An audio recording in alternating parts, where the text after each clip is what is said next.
best DJ in town is here. He's revolutionary. Remarkable. And very large and in charge.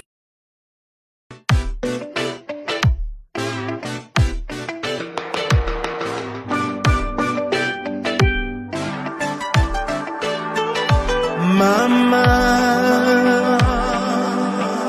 if I had the money while you were here, I would have bought you that little islet in the sun. But since I never made that sort of money, I couldn't afford to buy you that little islet in the sun. I say, Mama, you're gonna wait too soon, much too soon. Mama. Now heaven is your home. Oh, islet in the sun. I've got dreams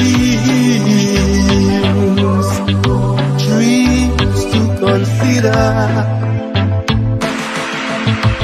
and I always thought that our day would come, and it wouldn't be long. Okay, well, the moment has arrived. It's time for the Albert Williams Reporting Podcast. On a special timing got it this week, Tempe. We've got a Sunday midnight start here. Let me bring in Tempe to welcome into the program.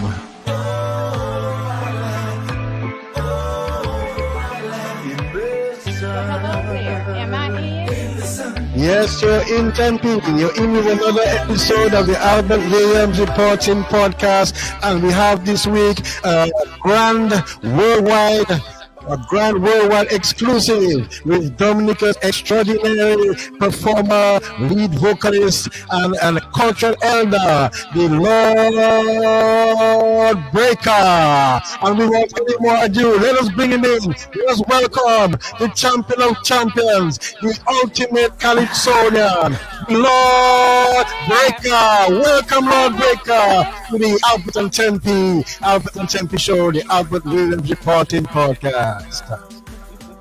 Hey, good evening. First of all, I'm going to just jump in for a minute. You just heard our host this Saturday night on the Albert Williams Reporting. And to my right, I see a smiling face, the superstar, Greg Bannis. Hi, Greg. Hello, Hi, baby. Greg. How you doing? What are you doing waking me up at this time of the morning? That's not fair. I'm so I'm glad That you is the best made time. it.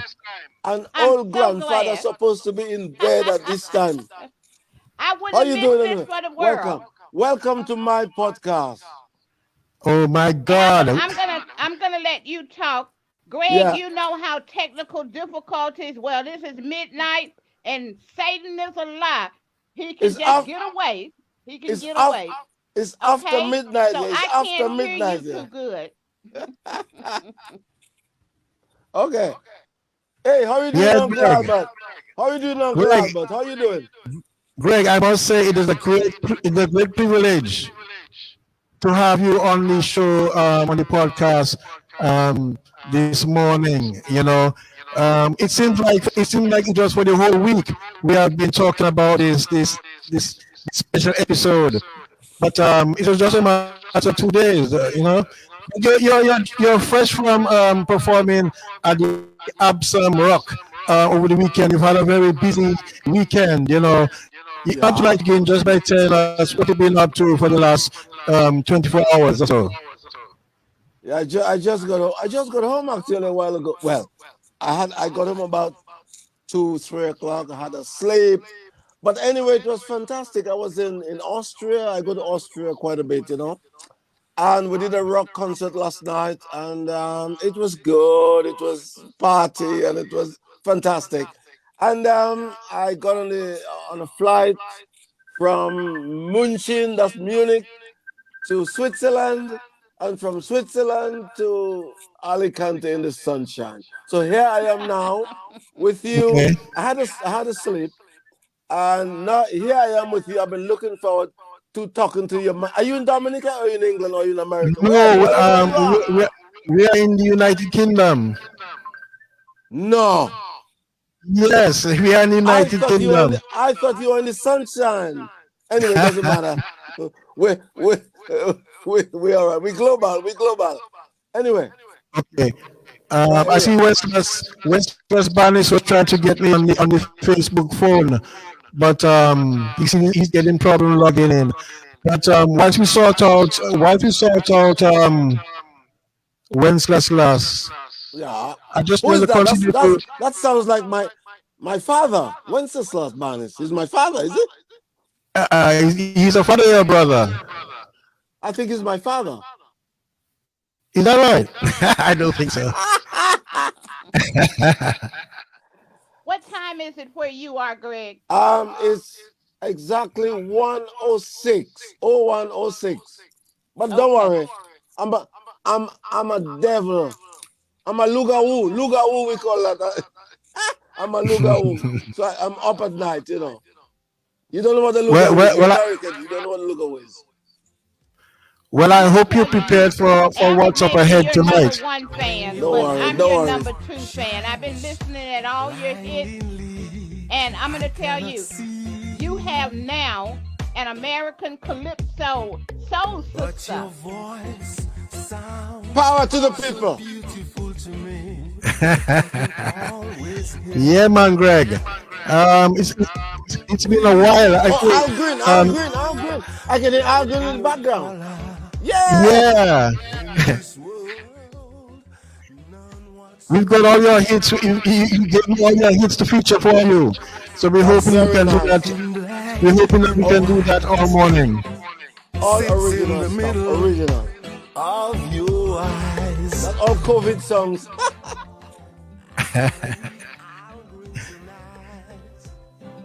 Yeah, man. Well, I'm going to let Tem go because we got a program. We got a whole list of things we need to get through. Tempe will be in the background there, Tempe. So final words for genius there, Mr. Bannis.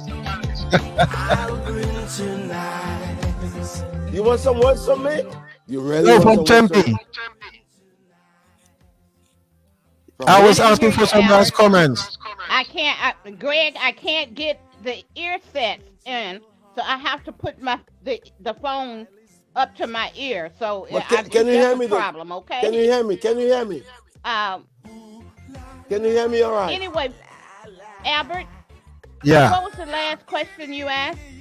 I was just asking you if you have any last words for Mr. Bannis, so that we can carry on with the official parts of this worldwide extravaganza exclusive with the legendary Greg Bannis, former Calypso King in Dominica, former lead vocalist for the Gaylords Power Union, and also former lead vocalist for the sensational Hot Chocolate. We've got a lot to talk about. We're going to talk about the old days in Dominica. We're going to talk about the history throughout the 70s, the 80s, the 90s, the 90s. And we're lucky to have him here. He's a man of tremendous movement. As I said, just for the last weekend, he's just been zipping around Europe. And he has consented to give us some time here. So we've got to make good use of him once we have him. Bye, Tempe. I will talk to you later. Stay in the background and enjoy the show. Bye-bye, Bye-bye, Greg. And I'll be listening in the background. And Okay, look, when thank you. Tell the whole life. Do one thing for me. Put in, because I just know a psychic told me that one of your heroes besides Pharaoh is Elvis Presley and Al Green and Isaac Hayes and Teddy Pendergrass and Marvin Gaye. all of these people are from Memphis, my hometown. Okay. Oh, fantastic, Elvis. Oh Also, yeah. Al Green, I Al have Green. a tribute. Elvis I met personally. Anyway, my family, I know them all. Okay. Love you. Perfect. Bye Thank you. Bye bye. Have a nice day. Love you. Love you. Won't you come and stay a Stay a while while in in beautiful Dominica? Dominica. Oh.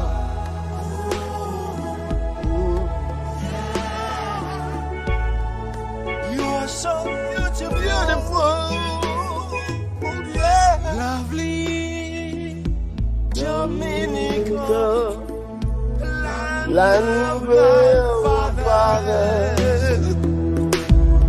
No matter where I go, I will remember you. Yes, I will. Lovely Dominica, land where people smile. Won't you come and stay a while? New version, man. In beautiful Dominica.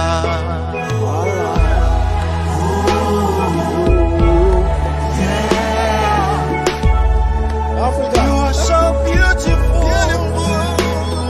Sceneries. You got the best of it here. No other one to compare with this one. one. Give palm. See how they sway in the breeze and love you. Yeah, it's already 11 minutes moving down after midnight in the UK, 11 minutes moving down after 1 in Spain, and we're here with Greg Bannis of Gaylords fame. And Greg, does this song bring back any memories to you? I see you've done a fresh version of it. You've given it a modern twist, a little bit of orchestral kind of arrangements. Tell us about this. Yeah, I sat down in my little studio where I am now, and I decided to re-sing it, with today, because it was well done in Dominica. It's a brilliant, and when we did it, it was fantastic. But I listened and I think there's a lot of things missing, the power and everything. So and Chris, actually one of the original members of the Gaylords, he kept pestering me. Crispin Seaman, he was original. Okay.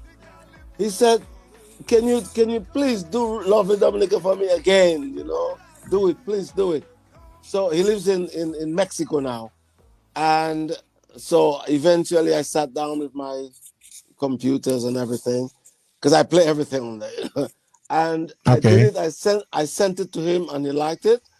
And I thought, I better send it to Dominica, because it's it's Dominica's song. It's like an anthem. It's like your national anthem, because I think they used to play it every morning on DBS or whatever. Yeah, I know.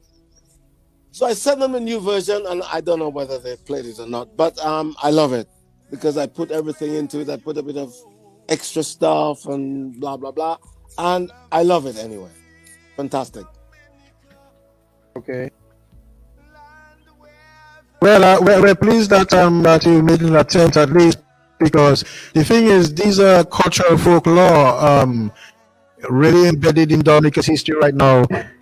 And, the youth and the coming generation, they need to really make fresh translations of these songs, fresh versions, and come up with their own kind of folk spirit, That's what I'm saying. And the recording is modern-ish, so they can hear the drums and guitars and whatever, playing. Long ago, everything was it was a lot of vocals. But vinyl and so on. It was better. I would say not better. It was warmer. But now there's a lot of cleanliness in the records.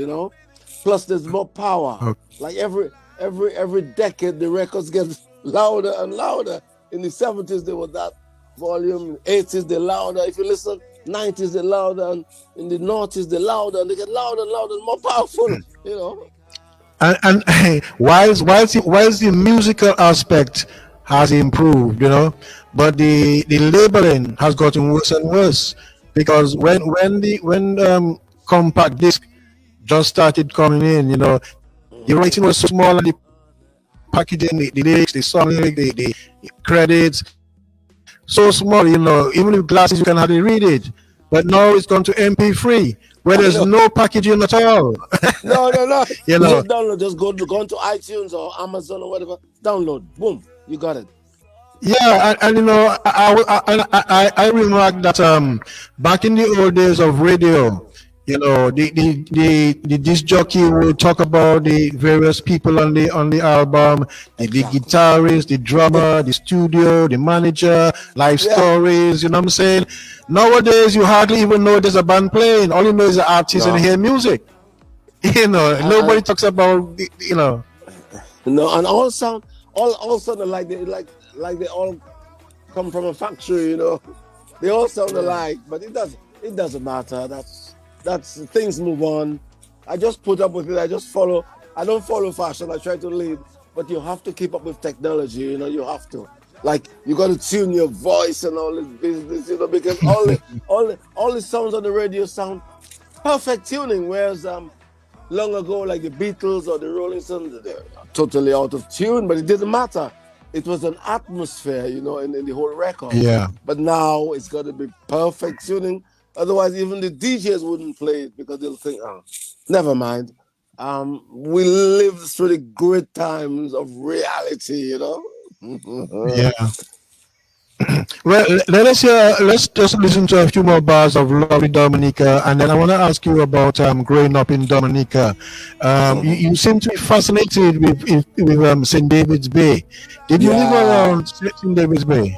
Yeah, I lived, yeah, because I was born there, I was born there. And actually, when I saw the film, Pirates of the Caribbean, I think they shot some scenes there. Anyway, I was born in Okay. Castlebrooks, and then I grew up just looking at these two islets, these two little, we used to call them islets, Okay. and every morning I got up, that's what I saw. Every single morning. The thing is, in those days, I didn't appreciate it because I thought, normal. But when I came to England and then I went back home and I sat on the Yeah. veranda, veranda, and I thought, this is beauty and peaceful. And I never appreciated it when I was home. I thought, I know two what you're rocks, talking about. I can identify that very much. yeah, two rocks in the sea, what's that, And like it looks like a hole in the rocks and sharks or whatever under there, or crayfish or not crayfish, lobsters. And then Yeah. I sat home on the veranda in Google because I was living in Google by the church, And then Okay. I thought, this is beautiful. And then I wrote a song. I wrote Islets in the Sun, and that is real, and I cried all through recording that song. I cried because it was so real to me, real. Okay. And because I write a lot of songs, but all my songs are stories, and almost all are real. No kind of, they're real, All right. Well, you said you mentioned St. David's Bay. Is that in Cassibruce or it's another Yeah, area that's right. of Yeah, Cassibruce? yeah, that's our bay. That's by the bushy. We used to call it the bushy wee, like the river mouth. We call it the Okay. bushy wee, river mouth, and that was massive when I was growing up. And when I went back there, I thought, this is terrible. It's tiny, Okay. But before, people used to get drowned there, and there was all kind of like quicksand type things. Anyway, Okay. it's amazing. Yeah. So what was it like for the young Greg growing up in Cassibruce? In Castle Because yeah, you brought you and then you moved to Roseville later on. Tell us about that right. kind of Well, era I because grew up. yeah, I grew up with my normal short pants and carrying my fig on my head and going to selling bananas and so on. And there's someone drinking a cup. Is that cup? Hey, that looks like Earl. It looks like Yeah. your brother. yeah, we just That's welcoming Wenceslaus. Is that useless? What did you do? Anyway, but yeah, I used to, I used to, normal thing, go fishing with the boys and so on. Because I love fishing, crayfish and stuff like that, and fishing on the rocks. It was amazing because we had a lot of sea surrounding all Castlebrooks and so on, and we had lots of rivers and so. And I really enjoyed living. It was a pleasure, and I always loved cooking. I remember I used to go and I used to have little pots. And go and cook things, make a fire and make fire with stone and cook things, and also make an oven and bake, because bread was my favorite. Make little ovens in the clay rocks, and make little loaves of bread. But it was a lot of fun. It was great times, great times. I cannot, Excellent. We had a good bringing, a good family, Good family, my mom, my mother, and we're a good family because we didn't. There's some families who were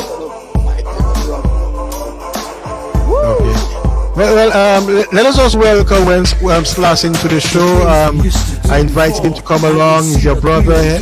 He's also a cultural elder as well. I mean, he's been in the arts for quite a while. You know what I'm saying? And he's an actor. Yeah, he's a musician, he's an actor, he's a commentator, he's a a critic of society, of the arts, and you know what I'm saying? Excellent man. Imagine reunion.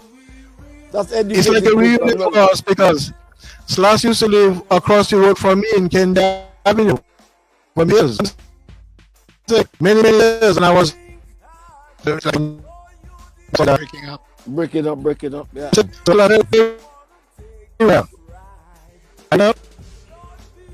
Breaking up is breaking up. Well, I think you breaking up, not me. Yeah, you're breaking up. Who's breaking up? Breaking up bad. To a worldwide exclusive with Greg Bannis, a legendary singer from the Commonwealth of Dominica. It's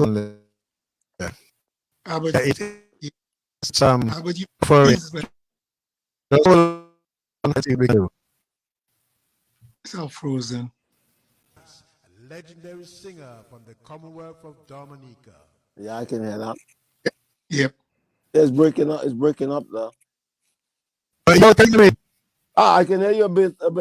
It comes and goes. You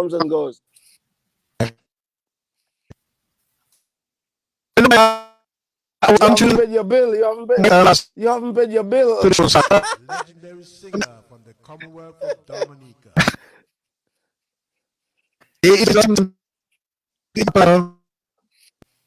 Right now, Albert, you're I can hear Slash, but I can't hear. I can hear you just breaking up, just little bits and pieces. Chop. Yeah, I can hear breaker, but I can't hear Albert. I can hear you as well, Slash, but I can't hear the main man. So Slash, we'll have to continue with the with the podcast. So how you doing over there? You all right? You know, no, ignore Albert. Albert is breaking up. Let's talk. Can you hear me? about old time. Yeah, Albert hasn't paid his bill, you see. So I'm only joking, Albert. You know that. We had mountains, we had streams, everything. Had fun. Hey, Breaker, after you left, were you there when we made our guitars from cardboard and stuff? No? I was not cardboard. I used to make with not cardboard, we used to use shingles. I used to have shingle, Remember a shingle? And I used to make man. We graduated after you left. Yeah. I used to use shingle and then put a bar across the thing and oh my God, yeah. But after so you started making cardboard guitars. Sew that up. We cut the chip from cardboard, back, front, the sides were sewed up, set like it's 6 strings. Cat guts. Well, in Whitaker they say cat guts, but cat gut, is it we say lion. Lion, that's it. That's cat guts. We say lion, yeah. Yeah, but we made it, but with shingle. I remember. But later on, we did it with cardboard. Yeah, you're more modern than me. Yeah, we played songs, the whole song. Oh yeah. Cardboard guitars and stuff. Yeah, I look at some African videos, and you see that they're making it with one string. One string, man. Is he back? Are you back? Yes, I'm back again. Hopefully, we took over for a while. For me, we took over. I heard you talking about making guitars out of what was it? Did you use coconut branch or what? That's it. Yeah. No, we still use the shingle. I think it was a shingle. The thing we used to get shingle, a piece of wood. Yeah. And then that's it. But it sounded good, man. Yeah. Okay. And catgut, lion, I think, like catguts anyway. Well, nylon is the name. But nylon, that's it, nylon. Yeah. And when you left, we graduated, man. We started making guitars with cardboard, with sewed it, shaped like a guitar with a piece, the fretboard, a piece of wood, yeah, marked up, and we tuned our guitars and we played, played songs. So what are they doing now? Because they must be real advanced now. Probably. Well, they can't buy nylon anymore anyway. Probably they shred. I think I used shred as well. Did I shred? I can't remember. He used shred. Yeah, shred. I think I used shred as well. His mama was a cinch. I used to steal mama's shred to make guitars. Anyway, go ahead, Albert. I want to ask you about how you got into singing, but we have Sensay waiting in the green room here. I'm going to bring him in so that he can introduce himself. Bring in Sensay. It's a reunion, The last time we had a... Hey, you brought me to Dominica. Look at him. There we go. Look at him. He's as young as ever. Miami Vice. Look at him. Hello, darling. Hey, what's up, man? I remember, Sensay. I remember backstage when he brought us to the was it the festival, Yeah. I remember you backstage. He had a sharp jacket, and I thought I'm supposed to be wearing colorful stuff, not you. I'm supposed to be the star. Anyway, he's a great guy. Great guy, Sensay. Yeah, man. Yes, Sensay. Welcome to the show, Mr. Earl Lawrence, better known as Sensay Dominica. Yeah, welcome. I just came back from Houston, Texas. Yeah, my nephew passed away last week, and I had to be there for his, send off. Who's that? Yeah, well, if you know Justin Bruman from Vegas, that was his son. But the names. My sister is married to my sister Juliana. They used to call her Moonlight in Dominica, but her name was originally Juliana, so that's what we call her now. So sorry about sympathy. Yeah, we extend our sympathies, Thank you. Because it's never a pleasant occasion to go through this. I know.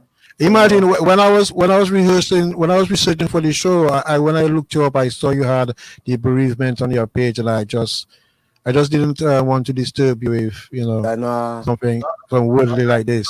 That's okay, man. He's a strong boy. I'm a cultural person, I'm always there to help Dominica. And we're very obliged to thank you for allowing us to use the clips. We have a few Gaylords clips to play later on the show. He's got everything. He knows. You all know more about me than I know about myself. Especially you, Albert. I don't know where you get this stuff from. I know. I see all sorts of stuff in the paper and said, I didn't do that. What's that? You don't remember? I don't remember any of these things. Nothing.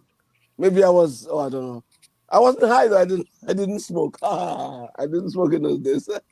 But I just did the things, and I went on stage. And after people used to tell me I did this, I did that, I just used to treat it as normal, you know. But that was an act. That wasn't me. That was there's two people. I was breaker or whatever, but I still was me. That was an act. An act, you know what I mean? So that Okay. breaker Well, thing. you're still in the acting mode, you know. That's why I consider you to be a theatrical person, a performance artist, a performing artist. You know what I'm saying? A patriarch of the arts in Dominica. Your roots go back way back with All in Bully times. You know what I'm saying? When All in Bully was wearing costumes and things, you know, you And was Jean around in that Lawrence. era. Jean Lawrence and Jean Lawrence, yeah. Christian Raymond Sarah, Lawrence, you yeah, know. Raymond. He was a dancer. He was a great dancer, Raymond. He was a lovely guy, Raymond Lawrence. Fantastic dancer. I remember him. And we used to move in. Raymond actually started a group called Whitey Kubali, the dance troupe. That's it, Whitey Kubali. yeah. And it's still going on strong. Yeah. It's still going on strong, that organization, yeah. Still around? I remember Lord Breaker when he came out with tunes like Rebecca, and then there was a song about the Windsor Park, you know. Yeah. When the Queen, when she tailing the Windsor Park. Right, remember that song very well. Rises like hell she get for that. Right. Yeah, man. Those are the days. So I want to ask you, Breaker. Yeah. I wanted to ask you, when you entered, what was the first year you entered into the Calypso competition, and how did it feel? Did you go like eliminations, got eliminated, came back another year? How did your career in Calypso kind of develop? Well, it was in year 1800. Oh, no, sorry. No. I think it was 900. Carnival. I remember the first song I wrote. Carnival 1966. Don't bring no bottle, don't bring no sticks. Exactly. Anyway, I entered. I can't remember, but what I remember was I used to sing calypsos in Castlebrooks, you know, with the boys, you know, because we used to name ourselves like I was Lord Breaker because you know why I was Lord Breaker. You want to know? Lord Breaker because I was bowling. I like cricket is my love. So I was a bowler. I used to make the ball break. I used to think like breaks. I was left-handed. So I used to send the ball on the left-hand side and just, cut to the right side. Anyway, but so that I called myself Lord Breaker, and there was Lord. Oh my God, we had all kinds of lords. Somebody's breaking up. You're breaking up. Am I broken up? Can you hear me? Who's it? Okay. There was so we used to after Vespers. It was Vespers because we had mass catechism and Vespers. After that, we used to in Google, we used to have little competitions there, like we used to come and sing calypsos. I forgot the names now. Was it Barbie was one? Yeah, Barbie was one. There was remember Nixon? Nixon, yeah. Nixon was a great one, yeah, Nixon. So, he has a nephew called Gusto right now. The Liberator, that is Nixon's. Nixon was his uncle. His uncle, right? But I don't know this guy. But Nixon, we had and so we used to have a little competition. We used to come up and sing and tune and so on. And anyway, it was for fun, We didn't win any prizes. But after I realized, shit, I got some little talent there because I used to write little rhymes, rhythms and rhymes and so on. And then I started listening to radio. I remember Radio Trinidad and Radio Guardian. And I heard Mighty Sparrow, and I thought, and Bryna and all these guys, I thought, wow. When I heard Sparrow, I think that is it. I want to be like that. It was Sparrow and Elvis Presley, these are my heroes. When I heard Sparrow, I said, I want to be like that. Jean and Dinah, Rosita and Clemente. I thought, the lizard run up, she drew. And I thought, this is a genius. This guy is a genius. I want to be like Sparrow. I want to be like Sparrow. I want to be like Sparrow. And all my life, I wanted to be the mighty Sparrow. And I met Sparrow at Fort Young. It's amazing. If you have a dream, if you don't have a dream, it will not come true. If you have a dream, it will come true. I met Sparrow at Fort Young Hotel. I can see him now sitting at the bar. He likes his rum. I remember his drinking his rum. And I thought, I can't believe it. That is the mighty Sparrow there. And I was singing with him, I think, at the Arawak. there were two cinemas, Carib Cinema. He had a show there, and I think Gaylord, I think we were on with him, and I thought, I cannot believe it. That's the Sparrow, and here I am. That's me. That was Sparrow, and I thought, this is not real. Anyway, so well, but in those days, a lot of the big stars like Jimmy Cliff, Sparrow, Short Shirt, these would come around, Bajan stars, Wendy Allen, all these people who should just come in the islands, drop in the islands, Palm Grove, I know, wherever they had the jams going on, Yeah, we supported Jimmy Cliff. Jimmy Cliff's another one. I'll tell you what, I learned a lot of my show business thing. Well, I had a lot in Dominica when I was growing up. But when I taught him Jimmy Cliff, we taught Gaylord, we supported him. Jimmy Cliff through the Caribbean, we went to St. Thomas and whatever. And then I look at this guy on stage and I thought, right, I pinched a lot of his stuff, I watched him on stage and how he wind the audience up, bring the audience to a frenzy. I learned that from him. I mean, I could do it a bit in Dominica, but I learned how to time it and to to make the audience. You got to control the audience completely. I learned from Jimmy Cliff, and his musical director was Willie Bright. I remember that name, Willie Bright. Okay. Yeah. But artists of that era, a lot of them haven't made it like having years in the industry yourself. It's in the industry to establish much less longevity in it. So tell us some of your your stages, or like how you got into the Gaylords, for instance. I found out the Gaylords because we have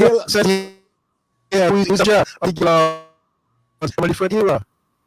Well, the Gaylord, how we started Gaylord, well, I was breaker, Calypso King and whatever, for 2 years, I think 2 or 3 years, I know.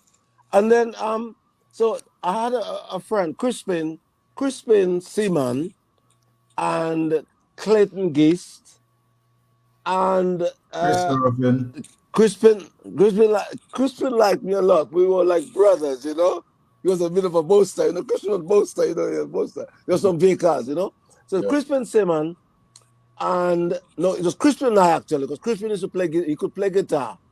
And Tete, the bloke called Tete, he had a shop. Tete, which is Terrence Roy. Mr. Roy, right. So Gaylord started there. Crispin and me used to sit on the back of Tete's shop. There was a steps at the back going up to the rooms, I think, to the house, So Crispin would sit there and strum his guitar. It's amazing. I can remember that like daylight. And I used to sing. We used to write songs. Crispin was a good songwriter. We wrote songs. And then Clayton, we got Clayton Geist, and Clayton to play bass with his mouth. Boom, boom, boom. You know what I mean? So because Clayton lived not far from Crispin, because Crispin was staying at Tete's place as well. So, and Clayton lived in his house down opposite, So Clayton used to come and play bass with his mouth. Boom, boom, boom, boom, boom, boom, And then eventually, I don't know how he started. Everybody was self-taught. Clayton played bass. I don't know how he just played bass. He just played. Anyway, so we used to sit down on Tete's step there and write songs, 3 of us. Then Eden, there was a guy called Press, Eden Richardson. He thought he was Presley, He had a big guitar. He lived opposite as well. And he was, I don't know, he was really in Gaylord, but he was with us all the time, But Crispin, me, and Clayton, that was Gaylords. And I don't know how we collected the rest. Afterwards we got Lionel Peanut and Cook and all kinds of people. Cook and Tony Anderson. Tony Anderson, yeah, we had loads of people that come in, and Chris and Fitzgerald Williams and all that. Yeah, but then what happened is, and we were associated with Jean. We used to go and rehearse at Jean Lawrence Place. That's up by the church, by the Catholic church up there. Jean Lawrence, they had It wasn't a convent because Gene Lawrence and them used to do a sort of cultural thing there. There was a cultural center, I think it was called. Choral. So we used to, Souffle Mutai. Souffle Mutai used to rehearse there. Anyway, and there was Crispin Surfing. Now, lots of people came in because Gaylords we had something that people noticed, like Crispin Surfing, Dennis Joseph. Well, Dennis Joseph was he made us what we are today. but he came in late. But then we had loads of like Lionel Pin. We had lots of different people, drummers and so on. Archie was a drummer as well. But the main car was Crispin, me, and Clayton. We started that little thing as a joke, you know. Anyway, go ahead. Okay. I don't remember much. So you're more carnival band during that time, or you know, you? No. My Calypso time was me and so on. No. We were basing ourselves on the Beatles, the Rolling Stones, and the Merry Men and all that because we were fascinated by this group thing. Okay. There was a group, all this kind of groups, you know, because we saw there was a newspaper we used to get, and then all this kind of groups, there's Hermans, Hermits, all kinds of groups, you know. Because Crispin was John Lennon, I was Paul McCartney, or whatever. We used to base ourselves on these groups, you know. And when the Merrymen came, Crispin really I think it was Chris Hunt. They were all kind of guys. I was like Emil Straker, and we were basing ourselves on all these guys. You know, trying to be the Dominica, like if the Beatles represented England, the Merrymen represented Barbados, we represented Dominica as a group. It was a group thing, you know, just groups were beginning to be big then. So and then Dennis Joseph got involved as a songwriter and manager. And you all began to tour throughout the Caribbean. And of late, Wadix has been having some interviews with him, a 3-part series of interviews. And he's speaking highly of you, you know, as a youth. He took you on and he showed you the ropes. And as you said, you learned from him. But the girls began to go on tour. Tell us about how your first tour and then eventually the group split up just after 6 years. You know what I'm saying? Yeah. But before that, so that was the big tour. Before that, we tried to go to, we left home. You know, there's a lot of things you don't know about. To go to Barbados, right? Okay. We were sort of known in the Caribbean a bit. First of all, we did Expo 67 Grenada. That's where we really hit it big. In Grenada, I think it represented Dominica. Expo 67, I think it was called or whatever. Anyway, so we decided, we decided to organize a tour of the Caribbean, yeah? So we left home to go to Barbados. Now, on a boat, a little boat. All right. I don't know who was the captain. It's not one of the heroes, I think, or Lionel. Somebody anyway, they had a boat. And I'm telling you, nobody knows. Not many people know about that. Anyway, we left. Dennis didn't go. He was clever. He didn't come on that boat. Dennis organized it, but he didn't come on that boat, right? And a little boat in the Atlantic Ocean. Can you imagine? Anyway. Yeah. So, anyway, a sailboat, right? And I remembered Clinton and me and Adil Cocky and whoever. Anyway, the food we hit stormy seas. Okay. The food ran out, right? And I remembered there was White on Sea. And because we left to go to Barbados. Eventually, we didn't get to Barbados. We ended up in St. Lucia, but we just landed in. How long did you expect the journey to be? The voyage? It was supposed to take how long? I can't remember how many days it takes because it's a sailboat. Yeah. Anyway, I remember we had to use salt water because we cook fish. I remember that. We used to use salt water, salt. It was amazing. And nobody knows about it. And the boat was smelling because the engine, there was some of, like diesel thing. And we were sick and all that. I remember. And we survived that. Rough seas and so on. And then we got to St. Lucia instead of Barbados. It never got to Barbados. And we ended up in St. Lucia. But we survived. We had gigs, we had shows and everything. And eventually we flew back though from I don't know how these things were arranged. I don't know how. but Dennis didn't come. I think Dennis was arranging all this sort of stuff. But we did that. Nobody, I don't think many people knew about it. I haven't even seen people wrote about that. Anyway, we did that, and then we came back home, and after that we became very strong. After that, you become. It's like if it didn't kill you, it makes you. It makes you stronger. I know. Anyway, so that happened, and anyway, Dennis took over, and then I remember we used to play Fort Young Hotel every Wednesday. And everything, and every Wednesday, yeah. I remember. And Dennis used to tell me what to do and how to, not tell you what to do because I had it in me, but just control it, Okay. And we used to have meetings every kind of once a week, like every Friday. The meeting at Dennis.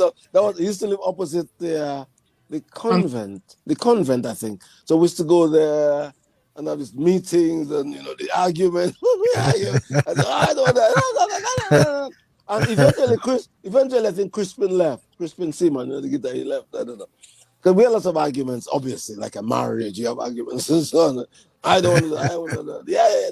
But he had a vision because he used to make us think big. Like as I said, if we are doing a little show, think you are you are Jesus Christ, and you know what I mean. And I never got out of me. And when I did an audition to do where Hot Chocolate discovered me, I did an audition. Yeah, an audition for the television show. Okay. The first thing the woman said was, when you're on stage, pretend that you don't look at front. Look at like you're at Wembley Stadium, like you're in a big stadium. And Dennis told me that hundreds of years ago. You see, and I thought so. He knew that we had potential, and he knew what was. I don't know where he knew because he was never in a band before, but because so you just always think big, even though you don't get there. So you reach for the stars, and if you don't get it, then you end up, on a plane or something else. But think big, and I always think big, and I'm telling you, it works. I mean, I never got famous, but still, it works inside your head. Like every time before I go on stage, I think I am Jesus Christ, and I'm going to control these people. And I think it works. You are not. I mean, when you come off stage, that's it. You forget. When you come off, but a lot of artists come off stage with that in their head, and that's stupid. So before I go on stage, I think, right, Greg, you got to control these people. You got to walk on water. You got, the people are yours, and you go on after the first song. That's it. If you have them, sometimes things go wrong and the sound is bad or whatever. But then I always got this attitude. But as soon as I finish the show, I am back to my little Greg in short pants walking about barefoot and cotton bobo in his feet and all that in Castlebrooks. Okay. And that's how I am.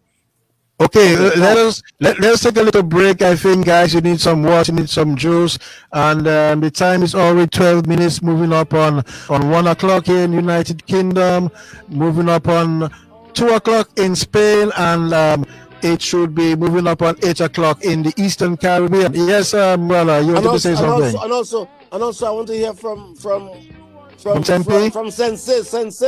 Sensay. Sorry, I've been talking too much, Sensay. I've been talking too much. So next time you come in, and then Slash will come in. All right, Sensay. All right. I love you. I love you. I'll try to fill in the gaps as much as possible. You remember New York days? You remember? in the basement. I remember that. Sensay. Yeah. Okay, let's just take a 5 there. Hang in there, guys. This is the Albert Williams Reporting Podcast, and it's the 3rd of April and March, and we have a worldwide exclusive with the legendary Greg Bannis from the Commonwealth of Dominica, from Calypso in Dominica, and he is sharing his life story with us tonight. We also have Slash Bannis, brother of Greg, and we also have Sensay Dominica, Mr. Earl Lawrence, as our guest here on the podcast. Stay tuned to this. Hang on there, guys. Okay, you're going to pee now. Yeah, just 1 minute. Yeah, you're going to pee. Yeah, you go ahead. Greg Bannis, a legendary singer from the Commonwealth of Dominica. You are listening to a worldwide exclusive with Greg Bannis, a legendary singer from the Commonwealth of Dominica.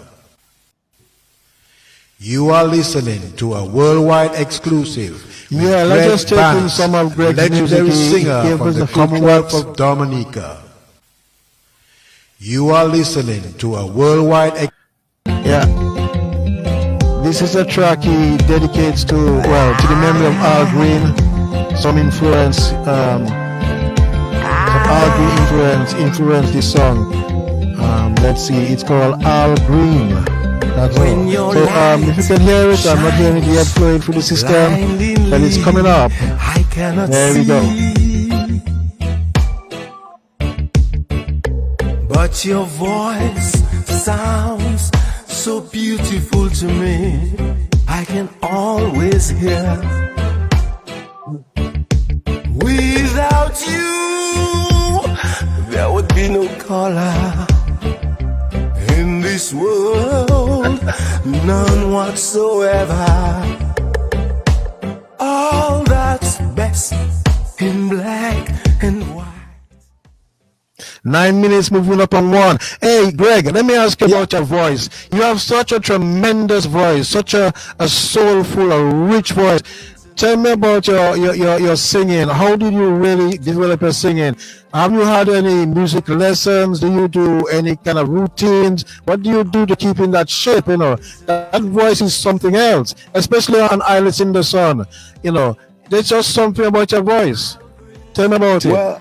Well, I got my voice from my papa and mom. I used to listen to. They used to sing in the tribune, you know, in the church. And Papa used to come in. He had a turn. I used to hear because he was. I'm sure he was drunk, you know. And he said that, you know, that really voice.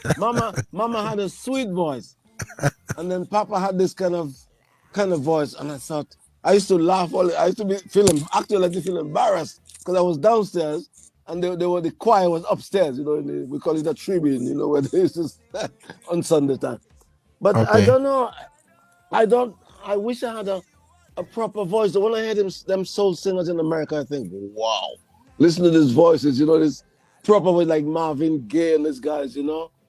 But I don't know what my voice sounds like, but I know I don't try to copy anybody because I can't. Because I wish when I hear another singer sounds like Marvin Gaye, Sam Cooke. I mean, these voices are amazing from heaven. Sam Cooke. So what I do, I try to sing their songs, but not like them. Okay. You know? So I try to sort of just, but sing in because I still have my Dominican accent and all that. And yeah. I know I have a sweet, it's out of tune, but I know I have a sweet voice. You know, it's a kind of voice. You have a remarkable voice. You have a remarkable voice. Yeah, I'm not just saying to boost your ego. You know, I listen to you, especially when you sing the Hot Chocolate songs. You have immaculate, control of that voice and the atmosphere of the song. You know what I'm saying? And even in your own local song, like the song we play now, you know, there's something about your voice, you know, and you have the secret of being a star. You know what I'm saying? You're a star. I will get there. One day I will get there. One day, actually, I just wrote a song thinking I just wrote, well, it just came into my head that I haven't made it. That's the name of the song, you know. Well, there's always room for growth, you know. There's always room for growth. There's always something you want to experience. You know what I'm saying? What about you, Slash? What about you, Slash? Have you made it? Are you satisfied? Made what? I wish. I write songs. I've written a whole bunch of songs, but just play them to myself. For example, during the pandemic, I wrote this song called "Voices in My Head." Okay. Then I have this other song about Dominica. It's more or less. I'm Coming Home. It's called the title of the song. Okay. The mountains, valleys, rivers, the usual flora and fauna stuff. In my, well, that's my opinion anyway.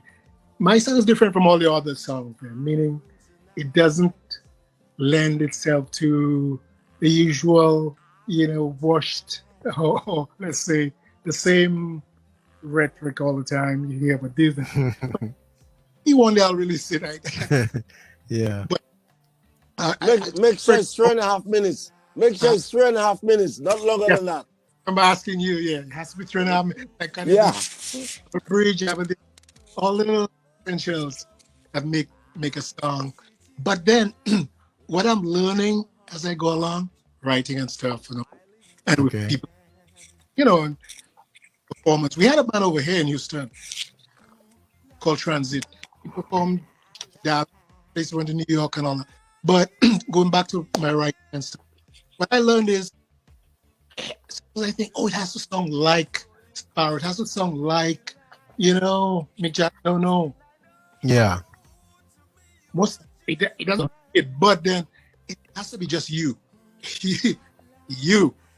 Well, songs like, in a way, Wrestlers, yeah. Even though it doesn't sound like you, but a pop song has to sound like a pop song. You know what I'm saying? A song generally has to have some sort of structure. It has to.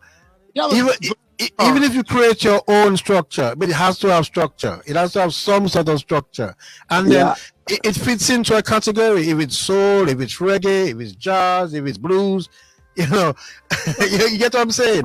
And calypso and so forth and so forth. You know what I'm saying? So it has genres. So you have to know where you want to fit in any songwriting.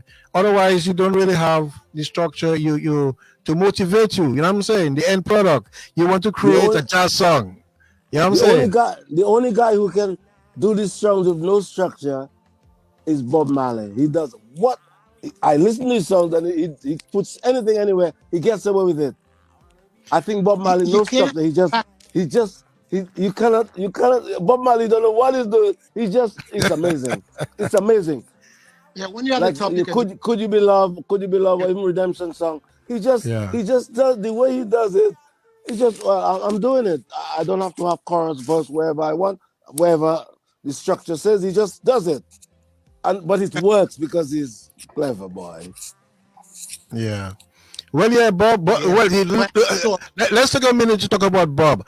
Bob was so fantastic that even 40, 41 years, 42 years after his death, he's still one of the best-selling artists in the world. You know what I'm saying? He's just amazing. I love him. He's the most recognized musician anytime in this century. But recognized. Yeah. When Gaylords came to England, 72, 73, right? And there was to play for West Indians. And it was, maybe many people don't know, it was between us and Bob Marley who was going to make it.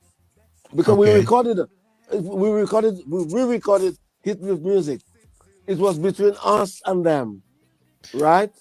Who had that phrase first, Hit Me With Music? Because Bob made a big tune out of it, and the Gaylords also had a big tune with it. I don't know, because Fitzgerald wrote that song, so I don't know. I can't lie. Okay. Fitzgerald wrote that song, but then I saw Bob Marley I saw him at the Rainbow Theatre, because there was a Rainbow Theatre in England, a Rainbow Theatre. I played there with John Holt, and I saw Bob Marley there, and that was his first song. And he just came on, first song, and I don't know what. No, Fisher wrote that song before, but I don't know if he heard it from. I don't know. I'm not sure. But Bob Marley had that song as one of his songs, But I don't know. But anyway, but I saw Bob at the Rainbow Theatre, and I thought, what's that? What is this? This amount of courage. He just walked on stage with jean trousers, and away from the mic, like he's not even singing in the mic. But the amount of courage. I know, I saw him. Yeah. He was just starting. He didn't have a hit. It wasn't a hit yet. There's just because we were in London and Bob also was in London. He just had 1972 or 1973, I think that was. Yeah. And he was the Rainbow, because we also played the Rainbow with John Holt. Because John Holt We toured with John Holt. You have it up, John Holt, yeah. Yes, yes. Subs of Holt. We toured with him as well as Jimmy Cliff. So I've seen a lot of famous people. I've been around them. I learned from them. So, but Bob Marley came on stage, and his first song was that Hit Me Music. And I look at this guy and thought, what is he doing? What's that about? People were just mesmerized because there was no airs and graces and no stage closed, nothing. And he didn't even sing in the mic. It was like a Bob Dylan thing, and he just I don't know, there's something about him that was, I thought, in those days, you know. And then afterwards he did the No Woman to Cry in the another theater and thing, and I thought, for fuck's sake, what's that? You know, he did No Woman to Cry, and I thought, this is it. And then he just sailed through, and he had jamming and all these things. So he just wiped Gaylord, he wiped the floor of Gaylord. So we just disappeared completely. I know. Okay, fire. Well, that's what it is. Hit them with music. You know what I'm saying? Right. Like Bob say, when you get hit with music, you feel no pain. Yeah. I know exactly. But he couldn't play guitar.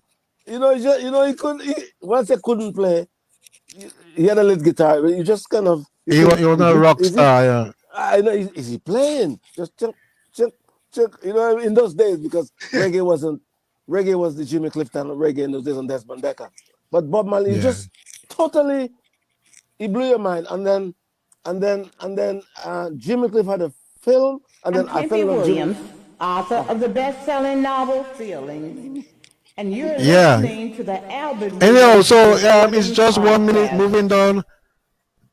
I am Tempe Williams, author of the best-selling novel Feelings, and you are listening to the Albert Williams Reporting Podcast. Oh, yeah. So I want to hear Sensay. Sensay, say something. Okay. Yes. Yeah. Oh. Sensay. Tell us where you are now with the Gaylords legacy, because I got permission to use some of your tracks on your website. You brought Greg and the rest of the Gaylords to Dominica 2003. And 20 years later, we're having a reunion. How about that? 20 years, 2003 to 2023. That sounds wonderful. You know, I was mesmerized by Breaker when he came on stage at the Caribbean back in 1967. But I didn't see his show in 1966 when he went against Idol. Idol was the Calypso Monarch. Yeah.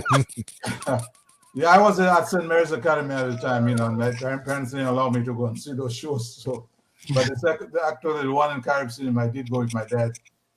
My father was a policeman, by the way, and he was a Calypsonian in the late 50s. He sang with the George James Orchestra. George James played the saxophone, and my father was, you know, he was in Trinidad as a colonial policeman there. So when he came to Dominica, you know, he had that name, the Lord Caressa. So a lot of people knew him. They thought that was his real name, like Lord Caressa. Everybody calls him Caressa. That was his name because he was singing Calypso. And that's really how I got into Calypso and soca, you know. Okay. So I got very interested in Calypso. So I would be memorizing Sparrow, and then when Idol and Breaker came along, you know, I was memorizing their songs as well. So I got very interested in Calypso. So by the time I came to the United States with my parents, you know, I was always following Calypso. I never really put it back, you know, even though I got interested in American soul music, but I still had Calypso in my mind. So later on, you know, I had a lot of those Gaylord songs, and I said, well, let me call up the Dominica Festivals Commission, because that's when the Carter Slips had started, you know, and they tried to regenerate the Carter Slipso scene. And from what I knew about the history of Carter Slipso, I know it came after the Gaylords went to Guadeloupe, because I remember when Dennis Joseph took Breaker and the other guys with Bingo over to Guadeloupe. That was the first Dominica band to tour Guadeloupe. I know that for a fact. Yeah, that was the president. They preceded Exile One and Gramax and all the other bands that all followed up is because well, in those days they call it patois music. But I know Okay. the front there, the pioneer, they are the ones that led the way for that type of music. And so I say, well, you know what? If these guys have to bring back the Gramax and Exile One into World Creole Festival, why not Gaylords? So I Okay. called up Jeffrey Brisbane at the time. Jeffrey Brisbane, yeah. He was the director of the Festivals Commission. I said, well, you know what? At that time, I had a very good job on Wall Street. So I said, I had enough money. I think I can very manage that band, bring that band to Dominica with your help. And that's what I did. I called up 15 I called up Clayton Gibbs. I called up Greg Bannis, and I mean Breaker. I called up Breaker. Remember that? Remember when I called you, right, Breaker? Yeah. I remember that. Yeah. So who the hell is that? Who is this man? I was trying to get in touch with Bingo, but Bingo wasn't available. Yeah, Bingo, yeah. Get in touch with Cook, he wasn't available, and also Archie. That's it. But I was told, what was it? The blind guy, Francois. Starrett, yeah. Yeah, he responded. He's fantastic, that guy was. He was really. Keyboard player. So keyboard player. Yeah. Right. So I organized that you guys go to Dominica to play for the Creole Festival. Yeah. And that's how it started. Okay. I was in the park, you know, when Greg was climbing up the band staff, all on top of the speakers, and you know, and I can't remember anything else from the show. That's all I can remember, and I was definitely there. I'm telling you, I was in the park. I was working with the Chronicle as a reporter in 2003. I showed Greg my passes, my World Creole Muslim passes. And I remember this guy climbing up. I say to myself, that is what Breaker is known for. You know what I'm saying? I've heard about Breaker. I don't really know him personally from the 60s and so, but I've heard about him. And I've read about him in the Star recently with Felicia and Alfie saying about this man can sing and this man can move and, and high reviews, back in the day, But then he's gotten lost. He's been out there in the world too long. We need to bring him back. He needs to establish himself in Dominica, music and presence. You know what I'm saying? Because the man is a cultural elder. The man is a Calypso and ultimate Calypso king. I love what I'm saying? I love it. Yeah, I mean, he hasn't even started to tell us about his hot chocolate days and all the adventures he's been on there. But, we have to really talk about the roots, because that's where everything begins. King David, what's his name? St. David Bay. You know what I'm saying? That's where it begins. I want to play that song sometime, in full. And I want Greg to tell us about the making of that song, the actual artistry of that song, how you put it together, because it's such a melodious song. The progression is nice. It's, to say the word. But let me just spin that a bit so that let's enjoy what's Islet in the Sun. And you are listening to the Albert Williams Reporting Podcast, and coming up, Islet in the Sun, something new from Dominica, soon to be released officially. This is the Greg Breaker's tribute, I think, to his mom and to Dominica. Greg, tell us about this song before it comes on. Is it on now? Yeah, go ahead. Yeah. Well, as I said, as a little boy, every morning when I got up, apart from saying slash, that's what I look out onto. That islet. And obviously my father built boats, my father was a boat builder and so on. He used to build boats to sell to the Caribs or to sell whatever. So I used to go by the bay. We call it by the bay. I used to go to by the bay a lot, And this it's just in my head. These two things, we used to call them islets. And one there was a big hole in one. It looks like a big hole, Okay. And I used to always imagine what's in that hole. Is that jumping them holes and all that, And then. Because we used to sit all the time, because we used to play cricket on the bay. We used to, make holes in the sand, and you walk on it and you fall in the hole, all kind of things. Okay. And and then when the hurricane came and smashed our house up north, then Slash and them built a house down in Guglu. And as I said, I went back there and I sat there, and all I was doing was looking at these islets, and it just fascinated me. And I thought to myself, if I had a lot of money, I would buy my mom one, not buy mama one. Honestly, Okay. this is the mom. Yeah, this is an island. I don't know if you could. I've never been on them. I don't know if you could Okay. walk on them, but I think people could walk on them. I don't know. Anyway, so I just decided, okay, I'm in Spain. But Dominica. Every time I dream, no matter where, if I'm in Switzerland, I'm in Austria, I'm in New York, the dream is always somewhere in Dominica, even though the people are not Dominicans or whatever. It's always in Dominica, and that islet comes up all the time. So I decided, okay, I'm going to get it out of my system. So I sat down and I wrote some lyrics, and I blah blah blah blah, and then I just call it Islet in the Sun. And it's close to this is my island in the sun, So I said it's not island in the sun, it's Islet in the Sun. And I put a little still bell in the introduction, so it's Caribbean flavor. But I can't play. I played everything on there. But Okay. I wish I could play some organ, like buku buku buku buku, like Okay. the Bob Marley organ. I cannot do that. So, but I can play all the rest of the instruments and so on. And this is how the song came, and I hope one day it's going to replace Lovely Dominica.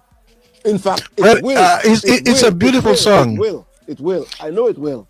But It's a up to beautiful you. song. It's up to Earl and you. It's a beautiful song. There's something. It's an earworm. You know what I'm saying? It's something that once it gets in your ear, you cannot forget it. You know what I'm saying? And that's what we've been giving some good publicity over the last couple of days. You know what I'm saying? Because thank you. if you have a CD, for instance, with that one song on it, people will buy the entire CD for that one song. You know what I'm saying? That's what a hit does. You know what I'm saying? I played a song that Breaker gave me a sample called I Am. Remember that song came out a couple of years ago? I Am. Which one? I Am. I Am. Not I'm Coming Home. That was it? That was the song. Okay. I sent it to you, remember? Right. I sent it. Only you got that. Only you got that. Right, I'm coming home. And I got a lot of hits from that. A lot of people were listening. They said, "Where can I get that record?" I'm Coming Home. Yeah. It's on the internet, but it's on the. I mean, it's on what do you call it? On all the usual places. Spotify and so on. Okay. Yeah. Okay. But you don't know what happens with these stupid things, But I would like a physical CD, I like a Caribbean release, the whole of the Caribbean, and then do a tour of the Caribbean, like Jimmy Cliff. It would be nice. Anyway, that may come. I'm 74 now, so it will come before I'm 80. I gave away my age. Oh my God. Well, we all know your age, you're ageless youth. That's what you are. People are telling me Breaker looks the same he does way back in the 70s. He hasn't changed a bit. And it wouldn't be long.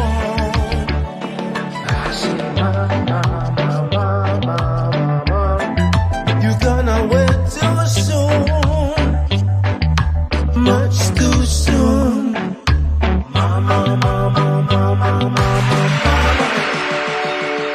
Now heaven is your home.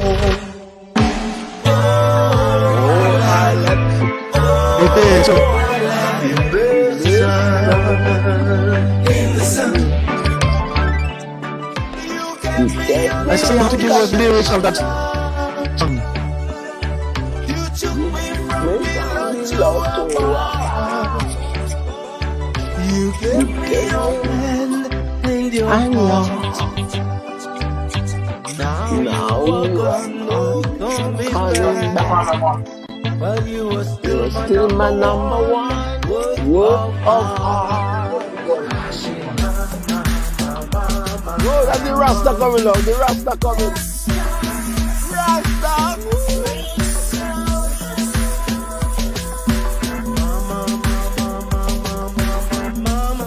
Africa coming out. Heaven is your home.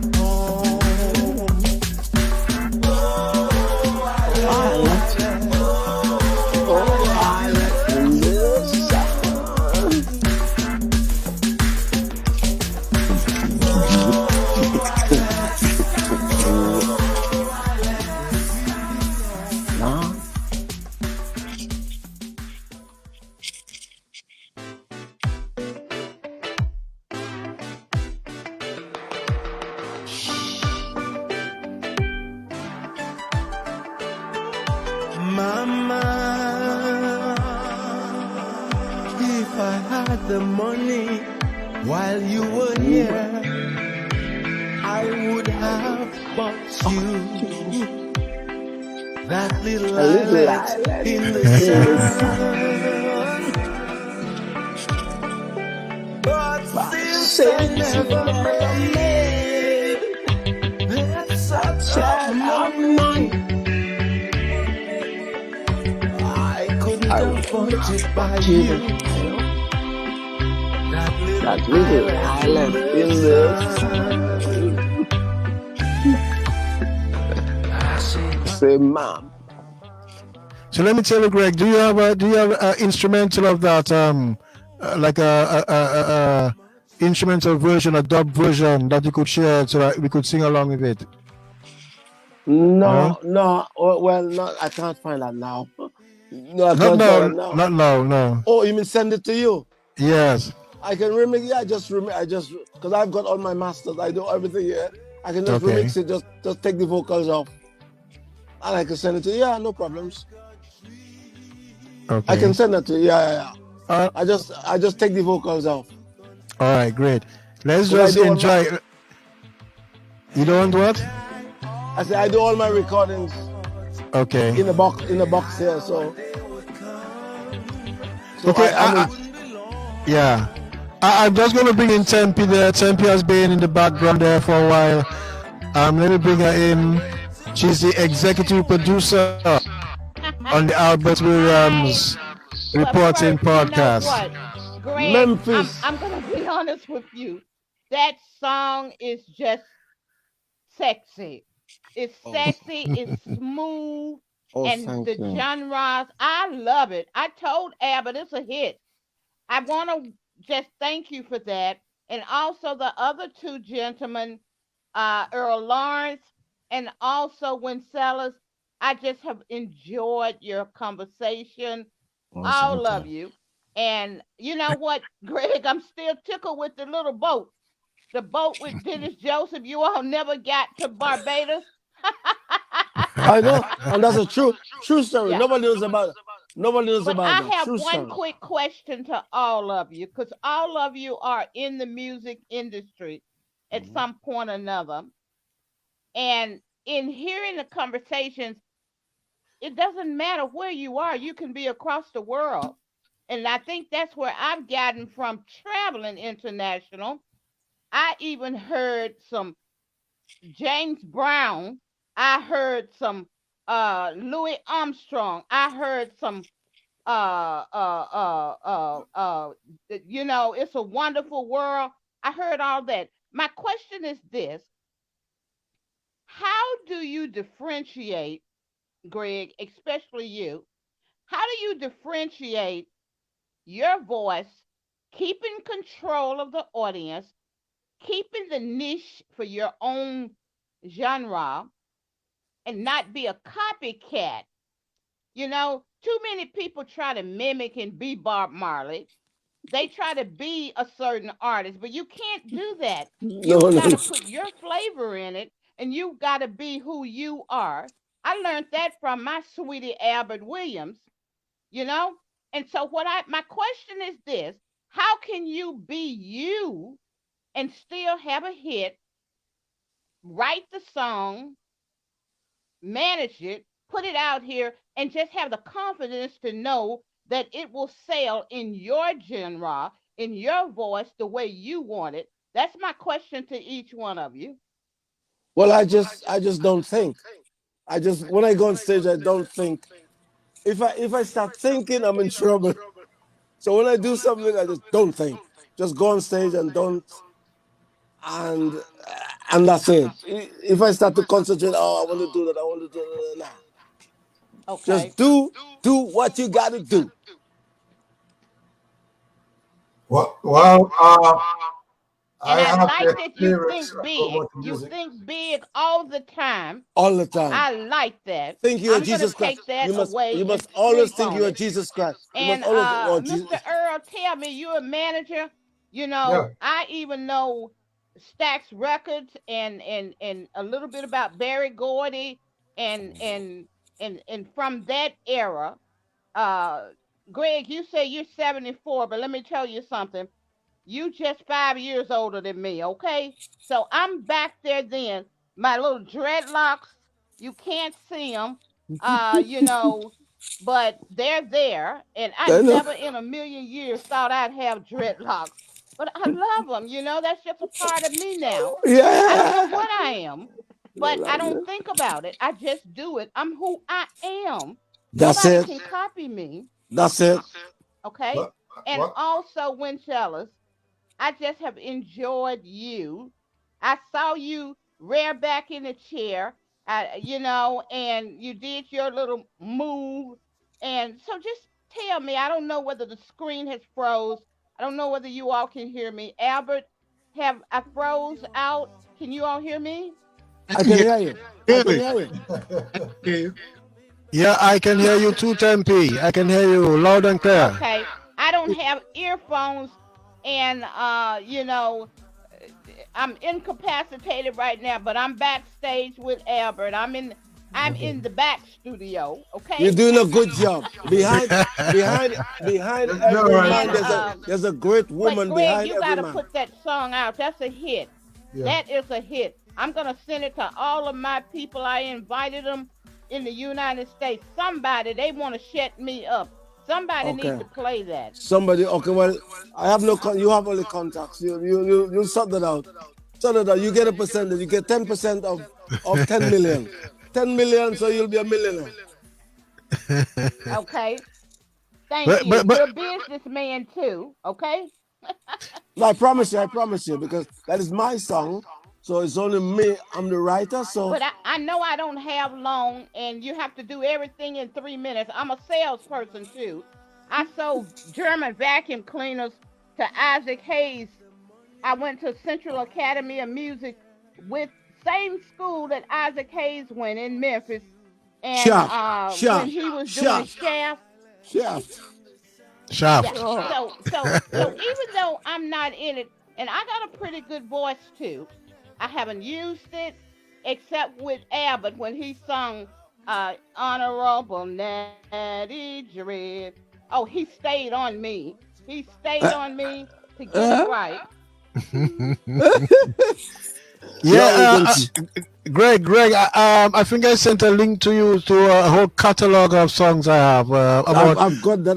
There's one. There's one. I want to do.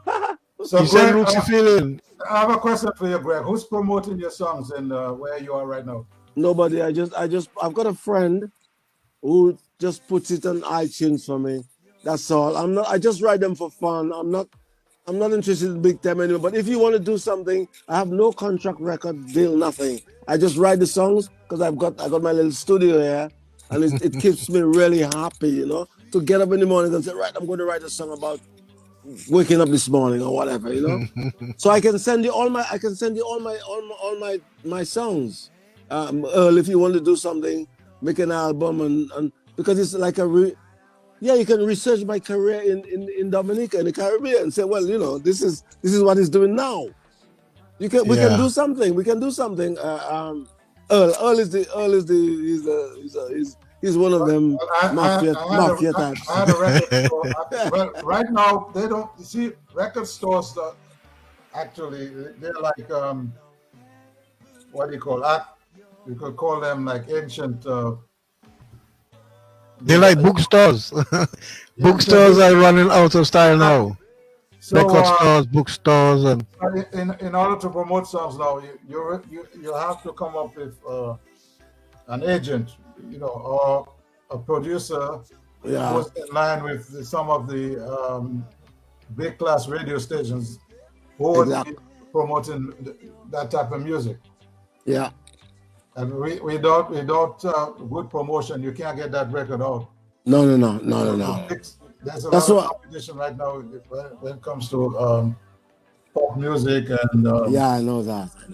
That's why I do it for fun. I do my things for fun. I get it on my system. If I have an idea of a song, I write it down and I do it. And if somebody likes it, they like it. But if not, it doesn't bother me anymore because I don't want to be a pop star at this age. But you can have a hit. Yeah. You can get a song played in a movie or something, and that's it, you know. And if you could get a good radio station to play that music for you, yeah, you could get a hit. Yeah. Well, the artists cannot do that. The people around them can do that, like people like you or whatever. Because the artists just want to do the song and bye-bye. Leave it to the people. They get a cut, they get a percentage, and that's it. Artists get his rights, and that's all, you know. Because most artists, I like my live gigs. My live gigs, I pay, I get the cash in my well, not cash in my hand sometimes, but sometimes you don't get paid. But yeah, you play, you get your money, and that's it. The music side of it is, I don't know. It's just I do it for fun. But if somebody wants to release it, no problem, because I'm not signed to anybody at the moment. I just put it on iTunes. Like I've got this album coming out soon on iTunes. So some people download it and so forth on Amazon and all that. And, that's another problem, you know. A lot of music have been downloaded and and a lot of people don't want to buy any music anymore. No. You get music for free on the internet. Exactly. That's true. But people you don't have to have the actual CD or buy the MP3. It's everywhere. So you have to adjust, like what Greg is saying. You have to adjust your attitude to how your music. Is it a hobby? Is it a profession? If it's a profession, then you got to get all the bolts and screws in place for it to work. I'm saying, like me, I have about 100 songs on my Reverb Nation, and it's not there for anybody's pleasure but my own. Exactly. My wife and my own. It's our pleasure. You know, we have this dream, these songs. We produce them, we put them out there. We want to listen to them anytime. We listen to them. But it's not to say I'm making money out of it or want to make at my age, you know what I'm saying? Exactly. At my age, if I'm not a pop star, I'll never be a pop star again. Yeah. But I still have a dream, though. I still have a dream. I still think one day I'll have a song played everywhere. Because after going to Dominica and doing Pray for the Black Man live. Yeah. And I thought, shit, that's what Elvis or Robbie Williams or whoever is to have everybody singing your song. That's the very first time it happened to me. It hit me hard, and I thought this is amazing. They knew all the little bits I did on the record. The people were singing it. Okay. I couldn't believe it, and I thought this is it. I've made it. You know, in Dominica, I thought this is amazing. Pray for the Black Man. You are listening to a worldwide exclusive with Greg Bannis, legendary singer from the Commonwealth of Dominica. In Spain. Well, in 2004, I brought Gaylords to New York. And, Greg, I think you're in my basement, right? Because in those days, whenever I bring up bands like WCK and Soul Serenade bands, some of the guys would stay at my house. I had a big house, you know, in Jamaica, Queens. So, I mean, Clayton was upstairs, I think, right? Yeah. And, well, we had a good turnout for that event we had on Jamaica Avenue in Jamaica, Queens. Yeah. A lot of people turned out to see the Gaylords. A lot of people had to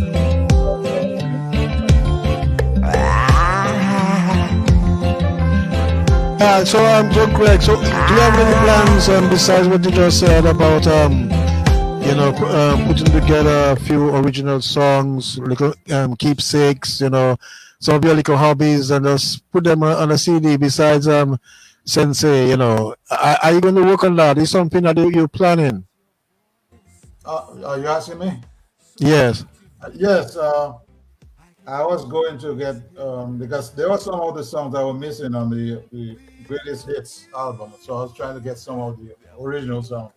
And I have another Gaylords Power Union, the best of the Gaylords Power Union, and add some of what Baker is doing right now to it.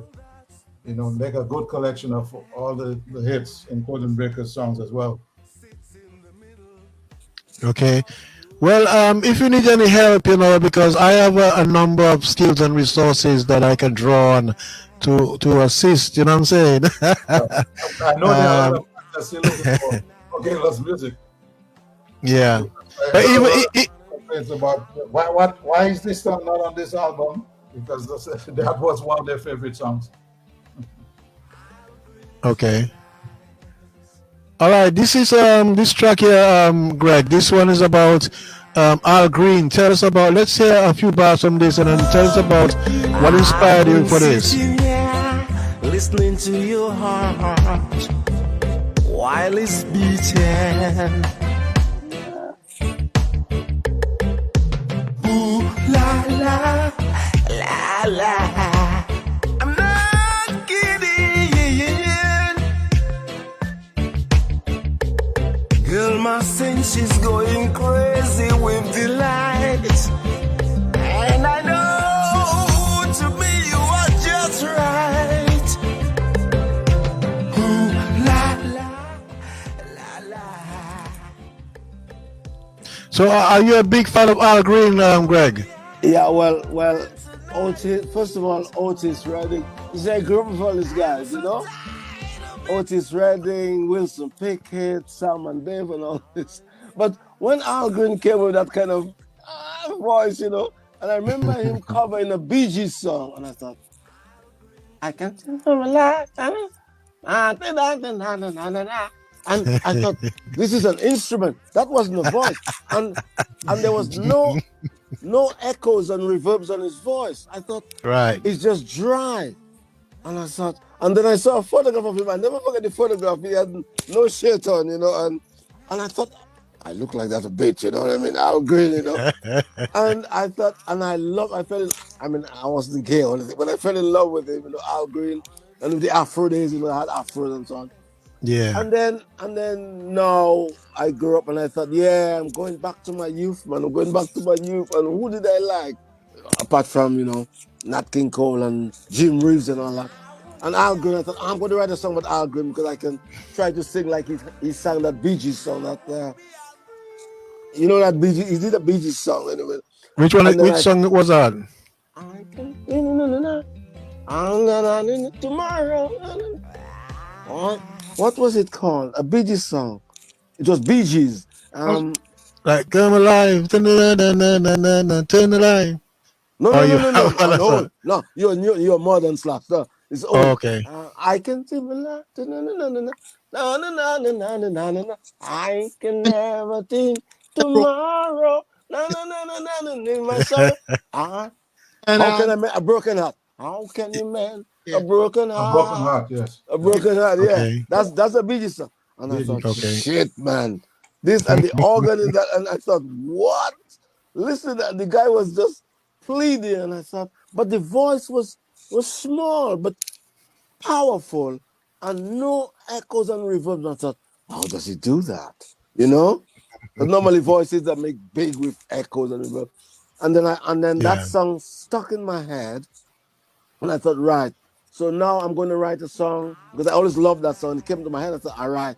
I loved Al Green, and I'm going to pretend, I'm going to tell a girl that, I want to be Al Green tonight because, Al Green has a lot of love and so on. So I read the song is about telling a girl, I want to be Al Green tonight. I want to do that. I want to do that.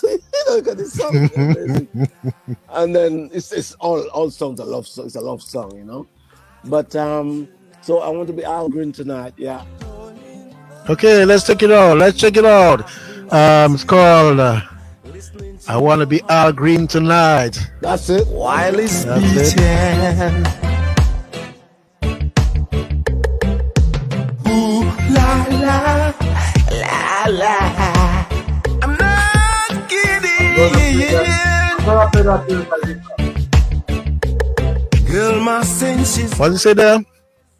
I think I'm going to try that song. Yeah? You like that one? I strum, a lot with some of those songs that Breaker comes up with, Just sing like add a piece to it. Okay. There's some very good song ideas. You know what I'm saying? They're good song ideas.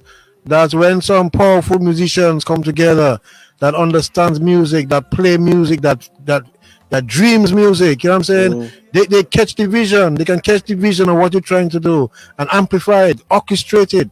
Right. Because you don't have to be afraid of classical music. Classical music is where the fundamentals of music theory. Exactly. You know what I'm saying? And once you get the idea of classical music, you can apply to any music, calypso, kadas, Right. and that's what Greg has done with this, especially Eyes in the Sun. It's classical arranged. You know what I'm saying? Especially that stop where you make and you just kind of. That's a thing Bob used to do as well. He had stops in his music, like he builds up da da da da da da da da. That's it. I'm saying this stop is a beautiful little device to use, and you use that in Eyes in the Sun where you kind of play off and then you stop. Dun dun dun dun dun. Let's take in some more Al Green. I want to be Al Green tonight. And this is Greg Bannis, the extraordinary Greg Bannis.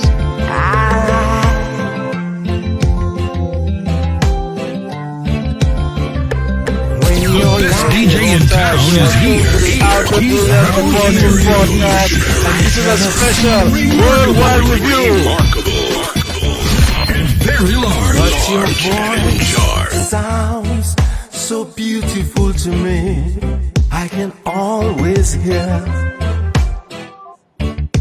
Without you, there would be no color in this world, none whatsoever. All that's best in black and white sits in the middle of your eyes. I wanna be Al Green tonight. I wanna be Al Green tonight. I wanna be Al Green tonight. Al Green tonight. Al Green tonight. I've been sitting here listening to your heart while it's beating. Ooh la la la la. I'm not kidding. Girl, my senses going crazy with delight, and I know to me you are just right. Ooh la la la la. I wanna be Al Green tonight. I'm so tired of being alone. I wanna be Al Green tonight. Al Green tonight.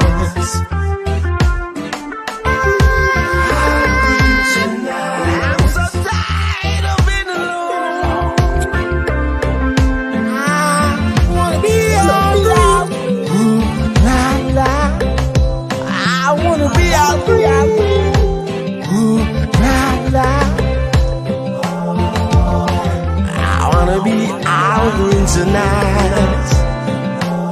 The best DJ in town is here. He's revolutionary. Remarkable. And very large and in charge.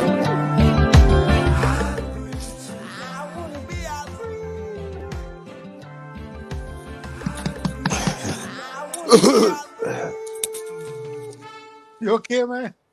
Yeah. You know, I never heard. You know, Oh, it's nice to see you all. You look like brothers. You look like brothers. You Where go? Where Lucas? money woman, that's coffee. Coffee. I want a rum punch. Hey. Rum punch. Belfast? You never said that. The best DJ in town is here. He's revolutionary. Remarkable. And very large and in charge. What did you say, Slash? I didn't hear that. Hey, that song before. That song. Well, you said it songs to me. Wait, you're cracking up as well. I'm free. I was saying that song, I Want to Be Al Green Tonight. Yeah. I've never heard that song before. No, I don't let you hear everything. I don't let you hear everything. I don't need to steal my ideas. But that was I'll send you. listen, song. I've got one called Reggae Man. I'll send it to you. It's a good. Yeah, it's all right. It's just things that I had in my mind. Like Al Green, I always like Al Green, so I thought, I get it on my system. You know. Yeah, when you have when you have your own studio, so it's I'm sitting in there. I just bang it, and I've got my laptop. When I'm on the plane, I put ideas down, you know, and I sing little things. And when I go home, then I sit in the studio and I put the tracks down, and it takes a long time. But I eventually produce. I do everything. All I don't do is master. I send it to somebody to master for me. okay. But I do everything, mixing. Broadcasting live worldwide. Well mixed, because that when we were getting together to plan this podcast, and you sent me actually I kind of used techniques to record it from Facebook, and I realized to myself, the quality has just gone. I'm saying, like, I did that, and I'm saying, so I have to send the MP3 original master of the song, and that's why we can enjoy that kind of quality tonight. Good, the quality is very good. Very good. It's true. Have you got optimistic? Optimistic. I have something called cry. What's this one about? Cry. All you do, cry. all you do is cry. All you do is cry. A woman is always crying. Oh, man. Even you don't know the reason why. Some people cry, they don't know the reason why. All you do. It's just about people cry, they don't know the reason why. So I just say, look at yourself and, you know what I mean? Sort of think of what's going on in your life. Okay. All right, let's take in some of cry. All you do is cry. Something is wrong. And your emotion. Try to control the situation. All you do is cry. All you do is cry. Even you don't know the reason why.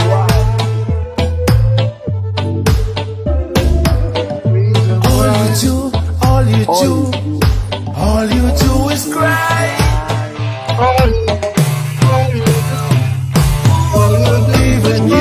Even you don't know the reason why. C'est la vie, non? C'est la vie. C'est la vie. C'est la vie.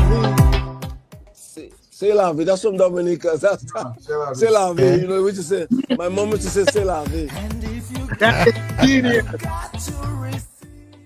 If you give, you got to receive. Yeah. Believe in You got to believe in yourself. The pressure is on no one else. To believe in yourself. The pressure is on no one else. On no one else. Right. Stupid word. And you also have a tune called Train to Nowhere. Train to Nowhere. What's this one about? That's just well, people. Do you really want to get on that train? That's imaginary. You want to get on a train to Nowhere, just. Well, I was on a train and I just thought, where am I going? I was on a train actually, and I wrote that on a train. I wrote that on a train. So do you want to go? It's about, I'm not political, I'm talking about. But I just write, I see what's going on, and I think people are stupid, you just join in like sheep. All right. So tell me, you were telling me of me before this podcast that you had some rough times after the breakup of the Gaylords. Yeah. And it took a long time for you to get on your feet again. Tell us about that period in your life. Yeah, because we went to England, and they took us. Mr. John, I think it was his name, took us to England, and everything was going good. Then suddenly, Patrick John? No, not Patrick. Patrick was the prime minister. No. A guy. It was a St. Lucian actually. I think it was called Bertram John. Okay. He was in England, the Forest Gate. A guy. He had a travel business. Anyway. Okay. So I think he was the one. He took us there, and then no problems at all. We were West Indians, and so we were with West Indians and everything, and we were doing some shows. We did a show with John Holt, a tour, everything. It was going really well. John Holt, I remember John Holt, 1,000 Volts of Holt. That album was really good, and he was promoting an album. We did that, and we played the Playboy Club. We played some nice places. The Playboy Club. I told you it was going to be either us or Mali. Because we were really up there, and we got signed to CBS. CBS Records, it's a big label. Okay. CBS Records, right? And they re-recorded Hit Me With Music in a big studio. I remember in CBS studio off Tottenham Court Road. I remember that in Whitefield Street, I think it was. And the producer was a guy from Dave Clark 5. They had Dave Clark 5 is a big English group. Yeah. He produced that Hit Me Music and so on, Dave Clark 5. So we were in with some big people. Anyway, so we started doing this tour. We played all around in Gravesend and all to West Indians, and everything. And suddenly we didn't get paid. We didn't get any money. And so nobody had any money. And then I was just struggling to get money from that guy. And so the band split up, but a lot of the guys had relatives in England, so they had somewhere to go. I almost said the bad word. I had nowhere to go. So I thought, well, what do I do, But I had a girlfriend. She was in Dominica, and then she was in England. So I rang her, and I said, well, look, I got nowhere to stay, Actually, somebody took me in, because they did like me, because I was breaker, So somebody took me in, Mr. Begg, I think, in Forest Gate area, in Mano Park. And I stayed there at the house, because they all liked me, because I was breaker, and, I was a nice guy anyway, And everybody wanted to have me like their son, So, whereas the other guys had relatives and so on in England, they could go somewhere. I remember the drummer, Cockerton, we used to call him Cocky, He went somewhere, Clayton went somewhere, Starrett. What happened to Starrett? Yeah, Starrett as well was with Begg. Yeah, there was, they took us, Mr. Begg, he was called Mr. Begg. It was funny then. Pardon? Fitzroy was with the band at the time? No, Fitzroy didn't come to England. It was Julian. Who was the drummer at the time? Cockerton, Cocky, Polydor. Polydor, right, Polydor. He died. We used to call him Cocky. Then the guitarist was Julian Gibson. Yeah, Julian I brought to Dominica, so I remember that. He ended up in Paris, and he was French, and he's back in Dominica now. And drummer, who was the organ? Did we have an organ? Yeah, Starrett was the organist. Yeah, that's it. Yeah. So Starrett first. So it was Clayton on bass, right? Clayton on bass, Julian guitar. Yeah, we had the full band. I think they all died. Apart from Julian, I think Julian were left. And anyway, so anyway, they had all that family. So anyway, so I stayed with Beg for a while. Then afterwards, when we were not working, the band sort of pretty well split up, you know. But I was determined. I thought, nah, I'm in England, mate, and that is the streets are paved with gold. So I have to make it in London. If I can't make it here, I won't make it anywhere. So after the calming, the period calm a bit, I thought I have to do something. I have to make some money because I can't depend on people to feed me, and you know what I mean. So I had a girlfriend, so I rang her. Yeah. And I stayed there. I was in Hampstead, a posh area of London, you know. It was all actors and so they should live up there in Hampstead. And then, but I wanted to be on my own 2 feet. So I got a job in a hospital, in the Royal Free Hospital. I remember a big hospital, as a porter, you know. They called me, my title was a catering assistant, like a chef, you know, almost a chef. But I was only a porter, you know, bringing food to the patients and so on. But I did a job. I wasn't big-headed at all because I knew I had a vision. I thought, look, I've got to make it here because I'm here. I've got to make it because I knew I had a talent. Well, I think so. God gave me that little talent. So I thought I'm going to use that. So I worked in a hospital. I stayed in Hampstead, and I lived opposite an actor called Robert Powell. He was a famous actor, Robert Powell. He did Jesus Christ Superstar, and his wife was called Babs, and she was in a band called Pants People. They were dancing on top of the pops, you know, Pants People, and they were right opposite. And that's the very first time I saw a black BMW, a 3 Series, and I thought, I want one of these one day, you know. He had a black BMW, a 3 Series, an early BMW. Anyway, so I worked in the hospital, and all that time I had my dream. So I used to go to competition because there are lots of pubs that do, you know, like singing contests and so on. And in London, around London, you know, bars and clubs, you can go and sing and you can win a prize or whatever. I sang. Then a guy saw me. He was called Len May. I remember the name. He was a Jewish guy, Len May. And he said, I think you got some talent there. And then he got me onto a program called New Faces in England, you know, new long ago. So I did that, and I did, you know, the song I did on that is Mick Jagger's song, Satisfaction. I did that I can get the satisfaction. And one bloke loved me. He said, fuck, this guy's got, he can do, he likes the bump and grind, he called it. He said, I like the way he bump and grind. I remember. And his name was Lionel Blair. He was a dancer. I don't know if he's dead now. But I remember he was a judge, you know. Anyway, I didn't get anywhere on that. And then I thought, I didn't give up. I thought, right. I kept going to auditions and so on. Eventually, I thought, right, I want to sing. I can't handle that. So I had a friend who lived up north in Liverpool, yeah? And he said, oh, there are lots of working men's clubs up here, clubs and pubs and lots of work. If you want to work, no problems. So you can stay with me and just, you know, because you didn't need a PA system in those days, because the clubs had an organist and a drummer. So that's a backing. You have a backing band. There were no backing tracks in those days. It's real musicians. So you have to get your dots. We call it dots. That's music.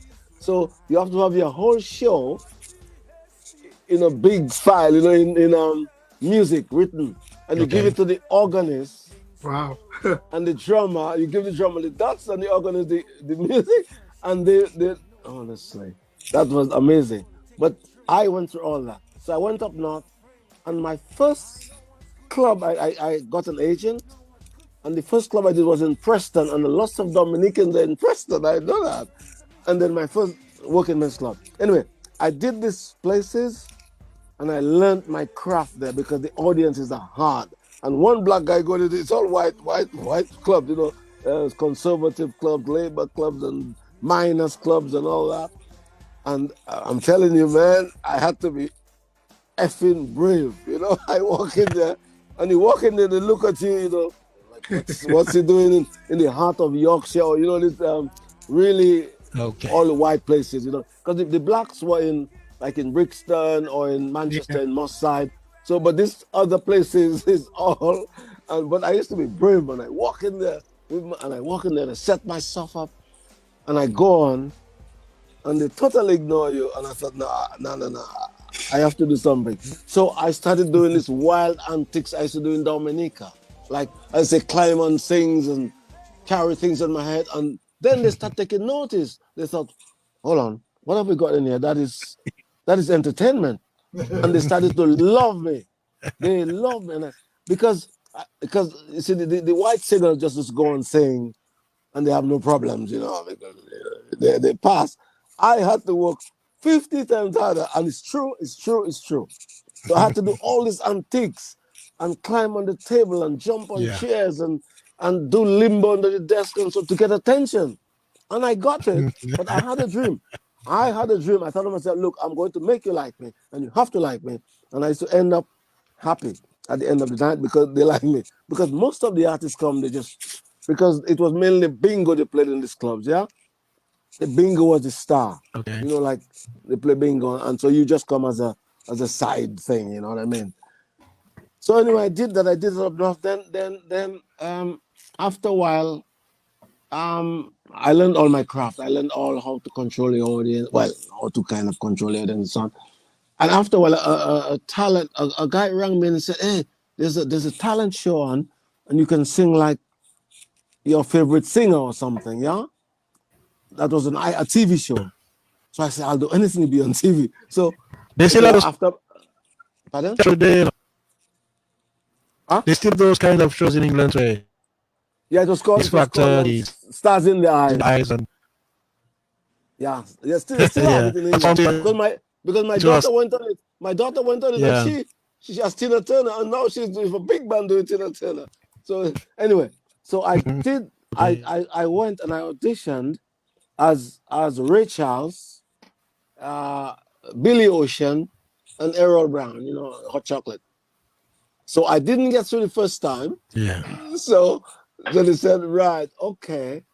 So the second year they did it, and they rang me up and they said, I remember you did that audition for us.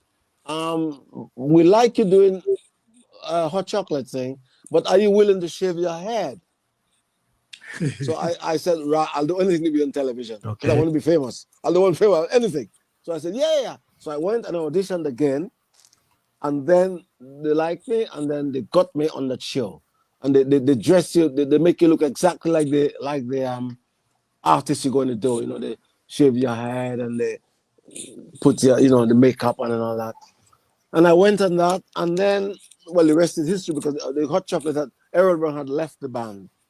And then I went on, and the band, and they were in Australia, but one of the wives saw me, and they rang them and said, look, we've got this guy here, and I think he can replace Errol. He's got the moves, he's got the same kind of voice.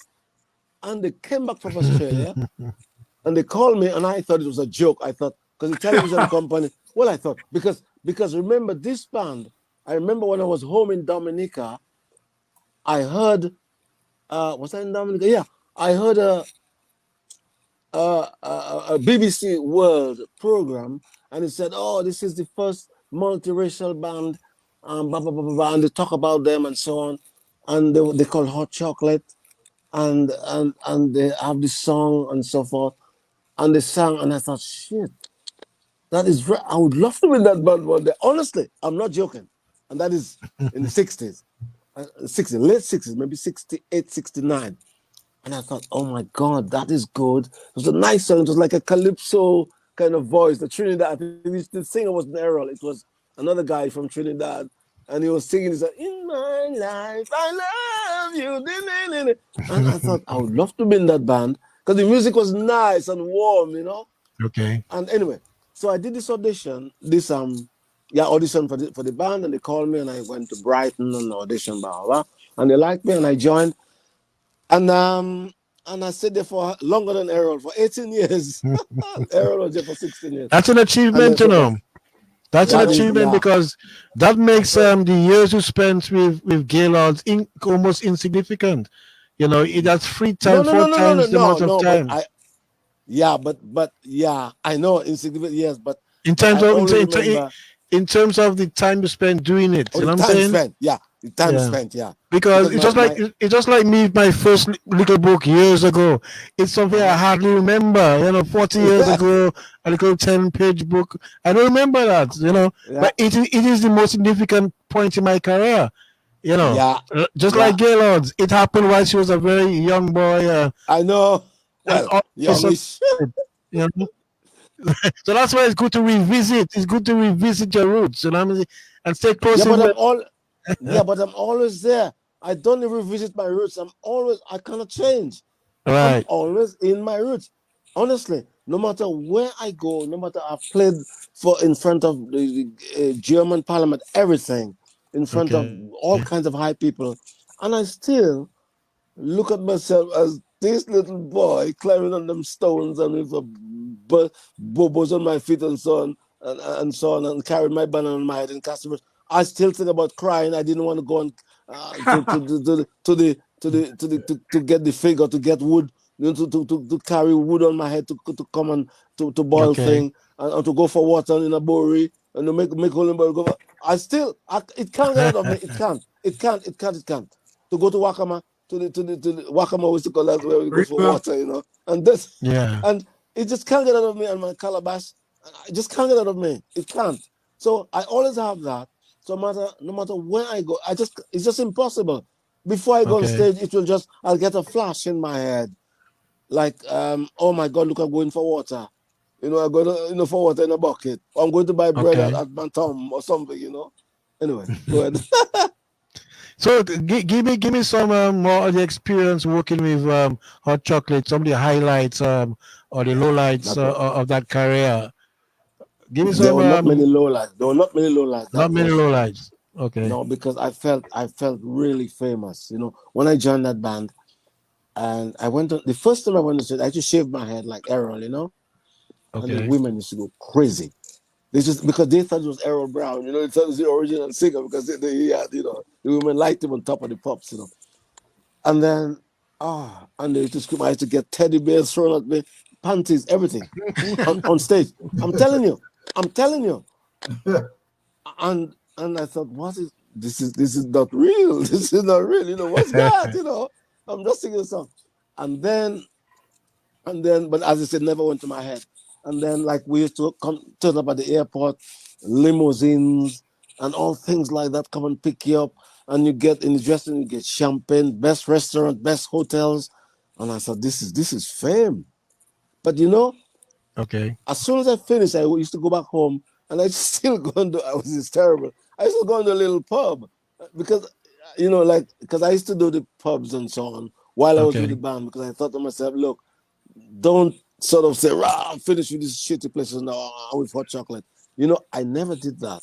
Okay. I used to use Hot Chocolate, but I knew where I came from, and I would go back and I would go to do a pub for, £100 or whatever, instead of whatever with Hot Chocolate. And then I still enjoyed it because it's pleasure to sing only Bob Marley songs or Jimmy Cliff songs or whatever. Because with Hot Chocolate, you just have to do their songs, just that's all, But then I like the Marvin Gaye's and the Motowns and the My Girls and all that. And Otis Redding, Doc of the Bay, Nat King Cole, When I Fall in Love. I never stopped doing these songs. So I had to go back to do that. And then I get on the plane next week, and I'm in the Middle East somewhere, It was amazing. But there were not many lowlights. Australia, I love Australia. I've been to Australia twice with Hot Chocolate. It's just amazing. It's the treatment you get. You get picked up at the airport. How about Belgium? Hey, Breaker, you like Belgium? I'm always in Belgium. I'm there. I'm there. I'm always there. I'm there in Belgium. Nice. Yeah, Belgium is great. No, well. I don't like the look of it, because it's an ugly. I shouldn't say that it's ugly, but the people are no problem, nice. But but only people want to go to Spain. They all want to, because it's always rain. The trouble is the weather. It's always raining in them kind of. Yes. Well, you're in England, it's always raining. Like I just came from Austria now, and it's always cloudy, it's cold, it's raining. I land in Spain, and I'm all happy because the sun is shining. My open top car, and I'm driving home, and I thought, this is nice, you know. Anyway, but Belgium, Belgium, I do a lot there, a lot in Belgium. Okay. Yeah. Okay, so you decided to leave. What happened to because I understood that hot chocolates kind of had a reset, or what happened to them? No, what in happened? Well, 2010? I left it. Well, no, what happened is I thought I'm not going to stay there because I was never considered the main man, you know, obviously because I wasn't anyway. But there was not a lot of respect for the singer, you know. And then I thought to myself, no. I've had enough of that. I want to be my own man now, because I was just they wanted me to be a kind of a clone of Errol and shave my head. Because I can't be a clone, you know. I like to be myself, right? Yeah. True. But I still went along with it all years because I thought, look, Greg, you're famous, man. You're famous. Look at that. Look. You get in limousines, you get in car. You get in, you know, sometimes we fly business class and all this business. But after a while, you think, oh, hold on. I got to settle down because I wanted to end up in the sunshine because I come from the sunshine. And I thought it's too far. You see, I grew up in Dominica, and I thought if I go back there, I will not enjoy it. Because the things I used to know, the people I used to know, the places, everything's changed. Yeah. And I thought, no, I'll probably get depressed after a while. But I want some sunshine. So Spain is close. So I thought, I'll get the sunshine. And it's just 2 hours, 1 hour, 2 hours from London and so on. So I moved to Spain. I still decided I want to retire early. So I don't want to be an old man and still in hot chocolate and you know, and I don't have time to enjoy my life. You know, you don't just work. And then you realize you're 80, and then what do you do now? But now, I left long ago. I left in 2020. I thought to myself, no, I'm leaving because I want to retire because I can still work anywhere I go because all I do is I go to Scotland or because you're entertainer. You can work anywhere. Everybody wants entertainment. So I thought I can work in Brazil. I can work everywhere. I thought, it's not a gamble. I just thought, I'm going to Spain. I'll work in the bars there. But then, when I was with Hot Chocolate, I made a lot of contacts in Germany and so on. So now, I go as the ex-lead singer of Hot Chocolate, and I get the same level of attention. Like with Hot Chocolate, right? That's good. I'm talking about... That's smart. Yeah. Smart man. That's smart. Do you sing some of the Hot Chocolate songs in Germany? Huh? What, pardon? Hot Chocolate songs, the songs that they love that. They love all the old English bands, and they know all the words, everything. I better be careful because about the words, the lyrics. If you think you're going to sing a dodgy word, they know it. They sing along. They know all the songs. Started with a Kiss, Emma, all. So and they love those songs. So I go over there, they go over there and do. Well, just the big hits. I don't do with Hot Chocolate, we did about 13 songs of all, you know, like the album tracks and so on, plus the big ones. But what I do now, I do the big ones. Started with the Kiss Sexy Thing, Everyone's a Winner, Emma. And then once I hit them with one Bob Marley, that's it. Forget about Hot Chocolate completely. Because they book you as Hot Chocolate singer, So I go, I always start with a couple of Hot Chocolates, right? And if I just slip in one Bob Marley, I'm in trouble because the whole place erupts. Yeah. And then after another one. So I ended up doing 4 Hot Chocolates and about 6, 7 Bob Marleys. And so the Bob Marleys they like, but they know all. Where's they know about 3 or 4 Hot Chocolate songs, especially the older people. The people I do the audience is the kind of middle-aged and young ones. They know all Bob Marley songs, all. If I sit down there and do Redemption song, you don't have to do a word. They sing it with you. Can you believe that? Redemption song. Yeah. They don't know what it means. I don't think they really know what it means. You see? Most of the Bob Marley songs, even Three Little Birds, they're very, very heavy songs, you know, lyrically. But the people don't know. One love, three little birds, They still, but they love Bob Marley. So what I do, I go on. That's hot, the bouquet of hot chocolate. Hot chocolate is the name, you know. Greg Bannis X Hot Chocolate. Then I go and I do one Bob Marley to tease them, you know, like don't worry about the thing, and that's it. I don't have to sing anymore. Every little thing that the audience says, I do one. Then afterwards, I'll give them a little bit of. I don't do jamming. I'll do a little bit of One Love, and then the biggie. Always finish with the biggie. No cry. No. Hey, I do that sometimes. But the biggie, Could You Be Love? I finish with that. That beat, man. It beat, yeah. That beat. Could you be loved? Nothing wrong with that. I know. It's power. Yeah, it's driving. Okay. But hot chocolate is still that is my forte. That is my because it's I was meditating on it the other day because you have this legacy with Dominica, you know, Calypso King, then Gaylords Power Union, and then you have.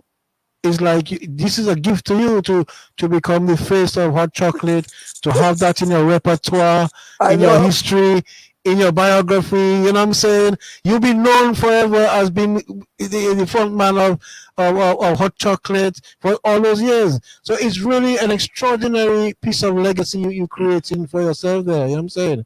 I had to work. It didn't come easy though. You have to work, and you have to keep it. In other words, when you're there, I could have joined Hot Chocolate for 1 year and they think, oh, no, that's not good. You have to keep it. You have to. It's like when I started with the audience, the first song, I hit them hard, and they like it. But the thing is not you have to keep that. You can't let the audience dip, you know. So it's very hard work. You have to keep them interested all the time. Don't forget about it tomorrow. That's it. Exactly. If you don't keep it up, and I'm saying, like, look at you. You've been traveling all weekend, and look, you're still here with us. You know, doing little promotion work because you're an artist. You have to keep yourself alive.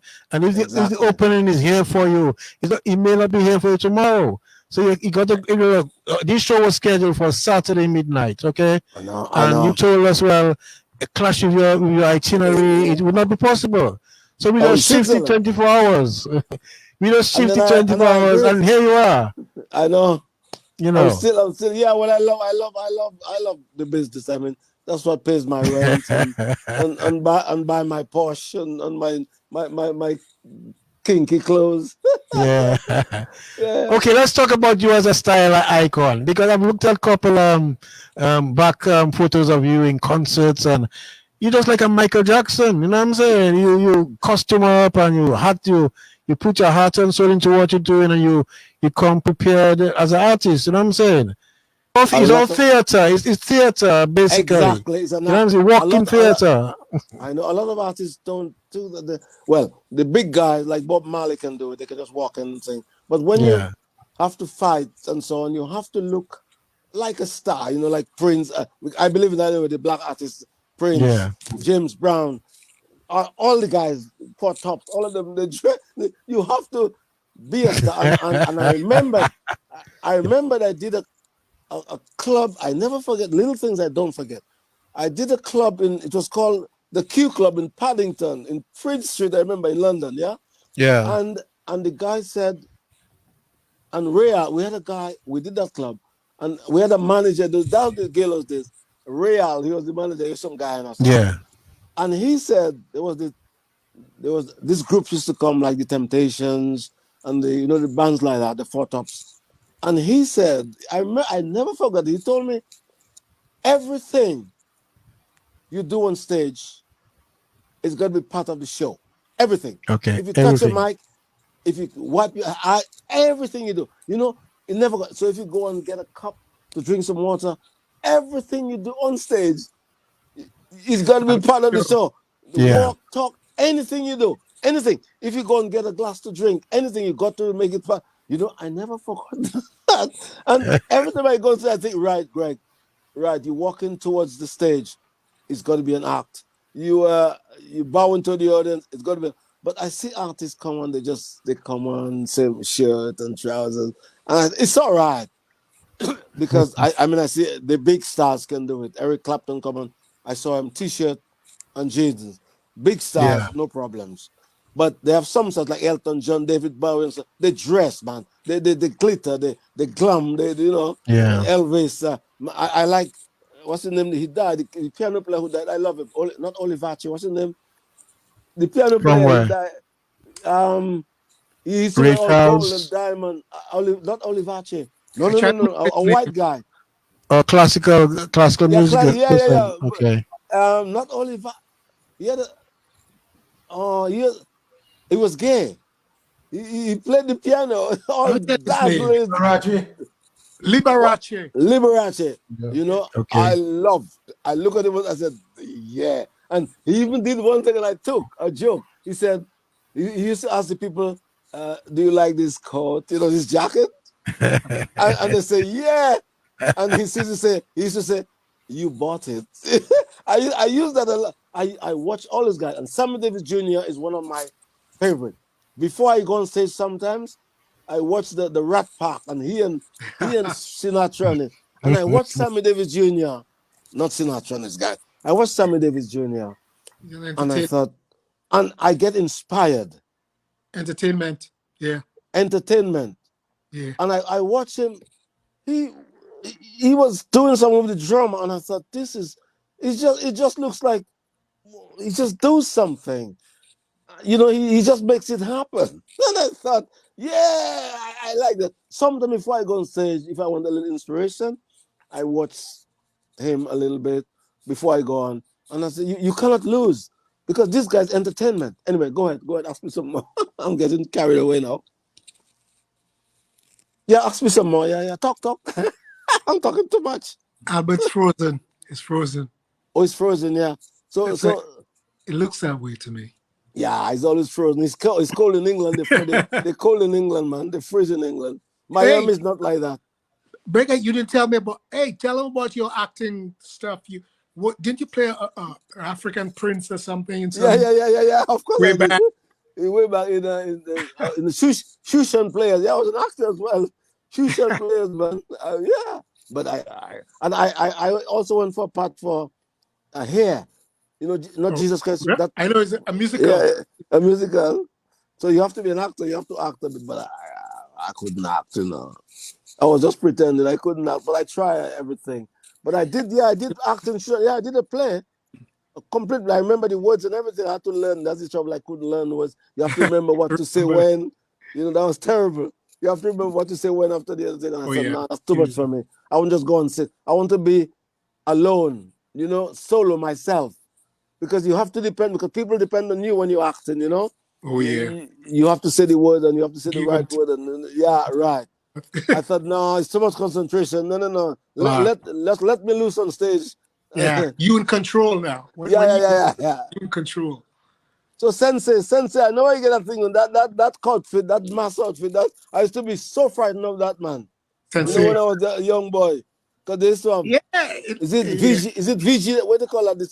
Is it VG? They used to call a mass. What's it called? Fiji. We had a name for it back home. Fiji. Something like that. Yeah. And that was frightening me. And I saw the outfit. You couldn't see the faces. And people used to get burnt in that. I remember that outfit. It frightens me.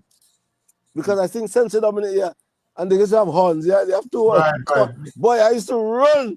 When I see that. But I knew the people, and the people knew I was fighting the mask. So it was, let's say, just somebody, you know, they say, yeah, breakers fight. You know, because when I was young, and I used to run, man. You know, I used to run on the bushes and hide. And when I saw the picture, I thought, well, fuck, I don't like that. It's just to bring back memories, you know. Oh, okay. Sensay. Okay. Yeah. Is he back? Is he back? Is he back? Is he still frozen? Albert still frozen? So Sensay, yeah. So we keep in touch, Sensay, won't we? Yeah. Of course. Yeah, we always in touch anyway. Yeah. Because I'm like that. I try to promote Dominican music as much as possible. Yeah. I mean, it's kind of reggae, but reggae music is not reggae. It's not real reggae. But it's it's a beat, you know. Yeah. I'm not into but you know the music now, because the thing is, I used to see booyah music and all that. It's fast. Tuk, kutuk, kutuk. Now, you know what the Europeans did, don't you? They took that music, they slow it right down, and they call it ragaton. And it's in Spain, on everywhere. It's the most popular music in Europe. All the radio stations that play, they just slow it right down. And I thought, that's bouillon. That is the same thing. But the white guys always do that anyway. They always do that. They steal our music and they just steal the music and that's it, you know. But it's very sad because they just took it over, and every record that comes in Spain or in the whole of Europe, in Germany as well, is tuk kutuk tuk tuk kutuk tuk tuk kutuk tuk tuk ragaton. But even the black guys doing it in Jamaica, they all do it now. It's not dancehall. Dancehall was a kind of a booyah, you know, that is slightly slowed down as well. The dancehall business. Yeah. But the ragaton, they changed the ragaton now, and then that's the white people call it ragaton, and then it's all over. I haven't got it in my songs. Well, you have to do it. It's fashion. Anyway, but I know where it came from. Yeah. That is booyah. That is the fast. That is definitely. We are slow down. It's too. That booyah was too fast. It was too much. It's too fast. You know, you can have fast stuff. That was about 160 BPM. It's too fast. You know, so the Europeans couldn't cope with that. Can keep up. They couldn't keep up. So they slowed right down. Question I wanted to ask you, Breaker. What kind of arrangement you had with Bingo? Because I know both of you were lead singers at the Gaylords. I don't know where Bingo is. Did somebody say he's a preacher? Somebody said he's a preacher. No, I'd love to get in touch with him. I'm talking about when you guys had started. You guys used to alternate as singers for the Gaylords. Yeah, Bingo did the Calypsos. Right. And I was the pop star, you know. Right, but exactly. Bingo, but Point Michelle Girls was amazing. Yeah, he had the road match song. He had the road match, and I think I had the Calypso Kid. But Bingo was amazing. He was a funny bloke because Dennis we used to laugh at him, but Dennis gave him these nasty songs to sing, these dirty ones. Yeah, but Bingo, Timaco, right? That's Bingo also. Timaco and Alfonso. Alfonso Marco. Alfonso Marco. So Bingo had the nasty songs, but I had the posh songs, you know, I had the proper songs, you know. Exactly. But Bingo, we had some. Listen, we were very together. Yeah. Bingo, Clinton, Crispin, Clinton, Bingo, and then we got Archie and Lionel. Afterwards, we had other guys came in. Yeah. Archie, Lionel, Double L, all kind of people came in. But the core of the thing, was actually there was one called Spencer as well. He wasn't in the band, but he was with us all the time. Yeah. You know, Lord Spencer. Castle, yeah. But I used to mash all of them. I used to mash up all of them because his break. I remember because they were all sort of. I think they were frightened of it because they were all. There's a cartoon called Everlasting. Everlasting. Yeah. He came about. He had a calypso called. Yeah. You remember that? Malquiet survived, but a lot of people criticized him for that afterwards. Yeah. What was it called? Malquiet survived. Oh, he was doing that. I remember that song. Yeah. About Quaib. Right. But he got a lot of hate for that because that was like a bias, you know, song. Yeah, against Quaib. Exactly. Yeah, we were subtle. Dennis was subtle. The way he wrote the song,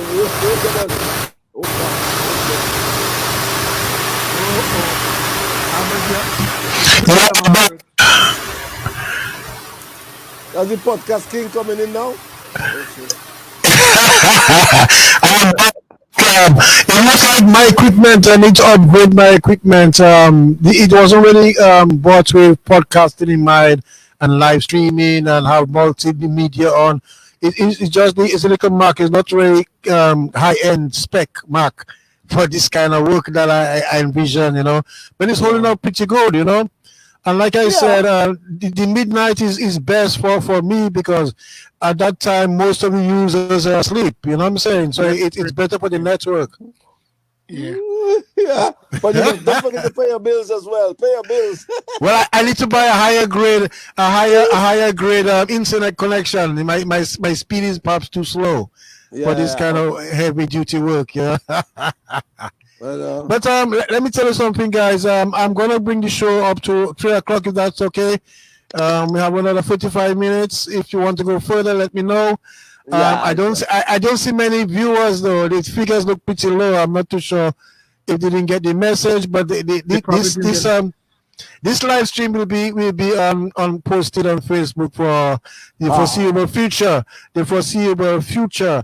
So I'm sure that they will get the message of Greg Breaker Bannis spending some time with us, you know, from his busy schedule. And we also have Wenceslas Bannis, and we also have Earl Lawrence, Mr. Sensay Dominica, enjoying the atmosphere here with the great, legendary, ultimate Calypso king of the world, Greg Bannis. The Mighty Sparrow. Mighty Sparrow cannot see you. I know. He cannot see you flying away further than Sparrow. I know. When it comes to pop culture, when it comes to pop music, pop culture, I think you've done an incredible job, you know, putting Dominica on the map and doing something for yourself. You know what I'm saying? I try. Because I've always liked the Beatles, the Rolling Stones, the Herman's Hermits, all these groups, you know, the Three Dog Night and all them Santanas and Led Zeppelin. I've been into all kinds of music. I remember Dennis used to like the Who. You know, the Who. Okay, from Britain, He used to say, listen to the songs, you know. It's so good writers and so on, you know. So I was always, you know, the brain was expanded to all kinds of music, not only that's how you learn. Yeah, that's how you learn. That's how you learn. You have to appreciate all the music. You have to appreciate all the music because you want people to appreciate yours. So if everybody has to appreciate their own and don't appreciate anybody else's, then it's just, you know. So that is why reggae is such a one love kind of music. It transcended all boundaries. And that is just an example. It's an archetype for how culture is supposed to be, how the world's supposed to be, living in one love. You know what I'm saying? Playing reggae. Yeah. Everybody playing reggae. All reggae, German, all the bands, they're playing reggae. All the bands are playing reggae, you know. They all play. It's amazing. Yeah. You cannot force. That is something you cannot force. That is just destiny. You know. Destiny. It's just destiny. You can't do anything about it. No. You're right, boy. I know.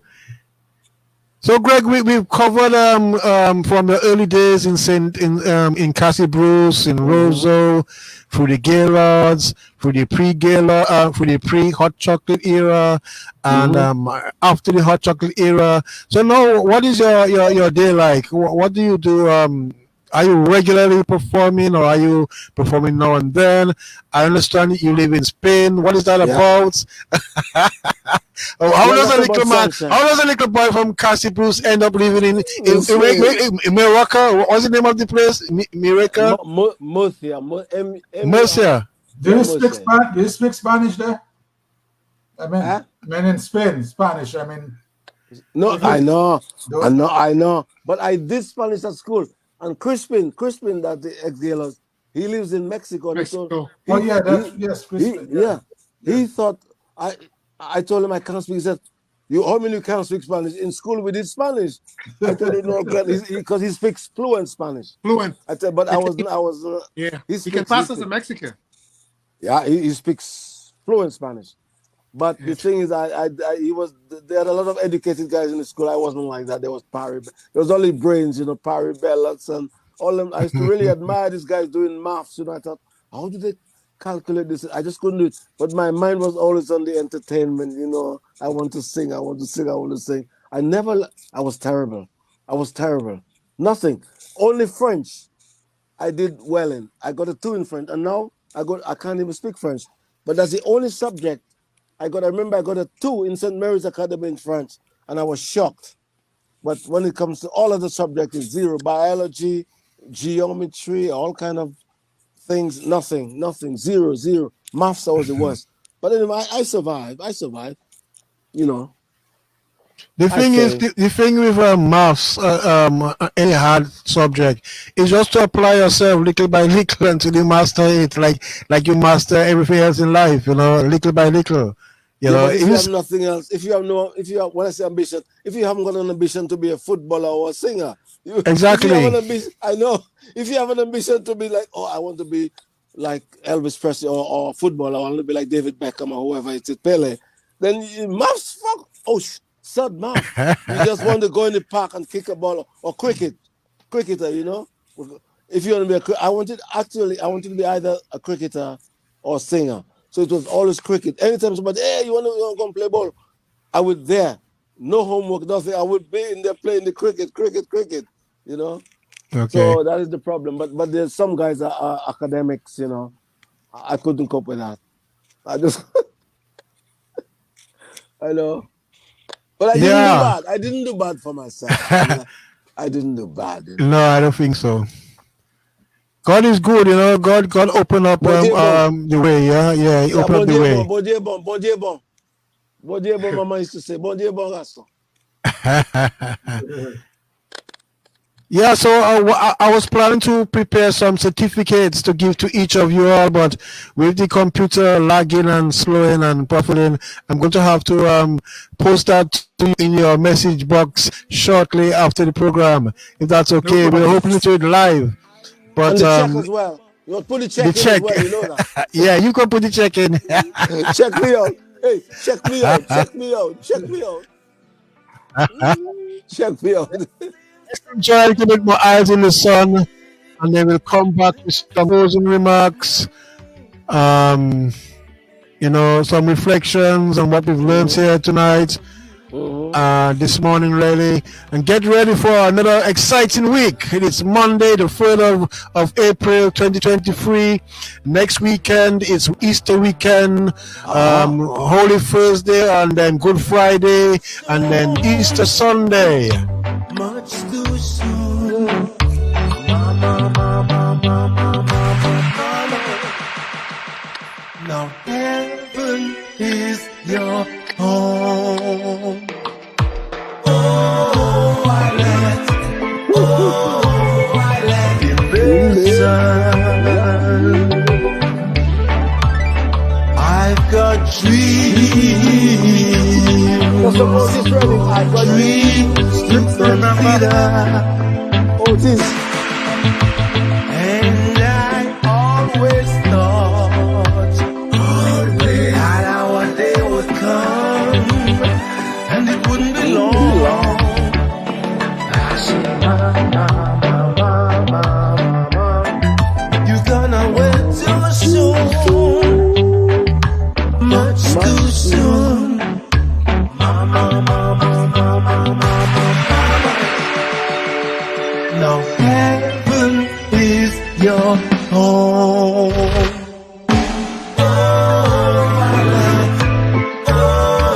I let you in the sun. You gave me unconditional love. Sure, no. You took me from below to above. You gave me your hand in your heart. Now you are gone, no coming back. But you are still my number one work of art. I say, Mama.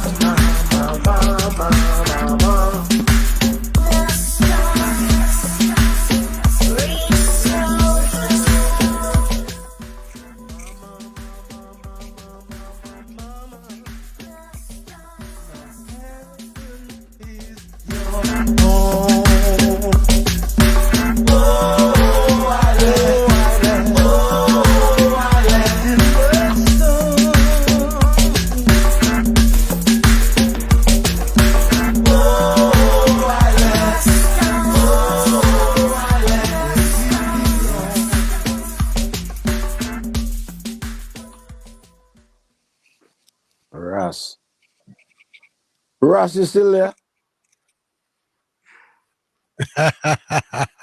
You're listening to this worldwide exclusive with Greg Bannis. Stay tuned. Wenceslas is still with us. DJ in town is here. He's revolutionary. Remarkable. And very large and in charge.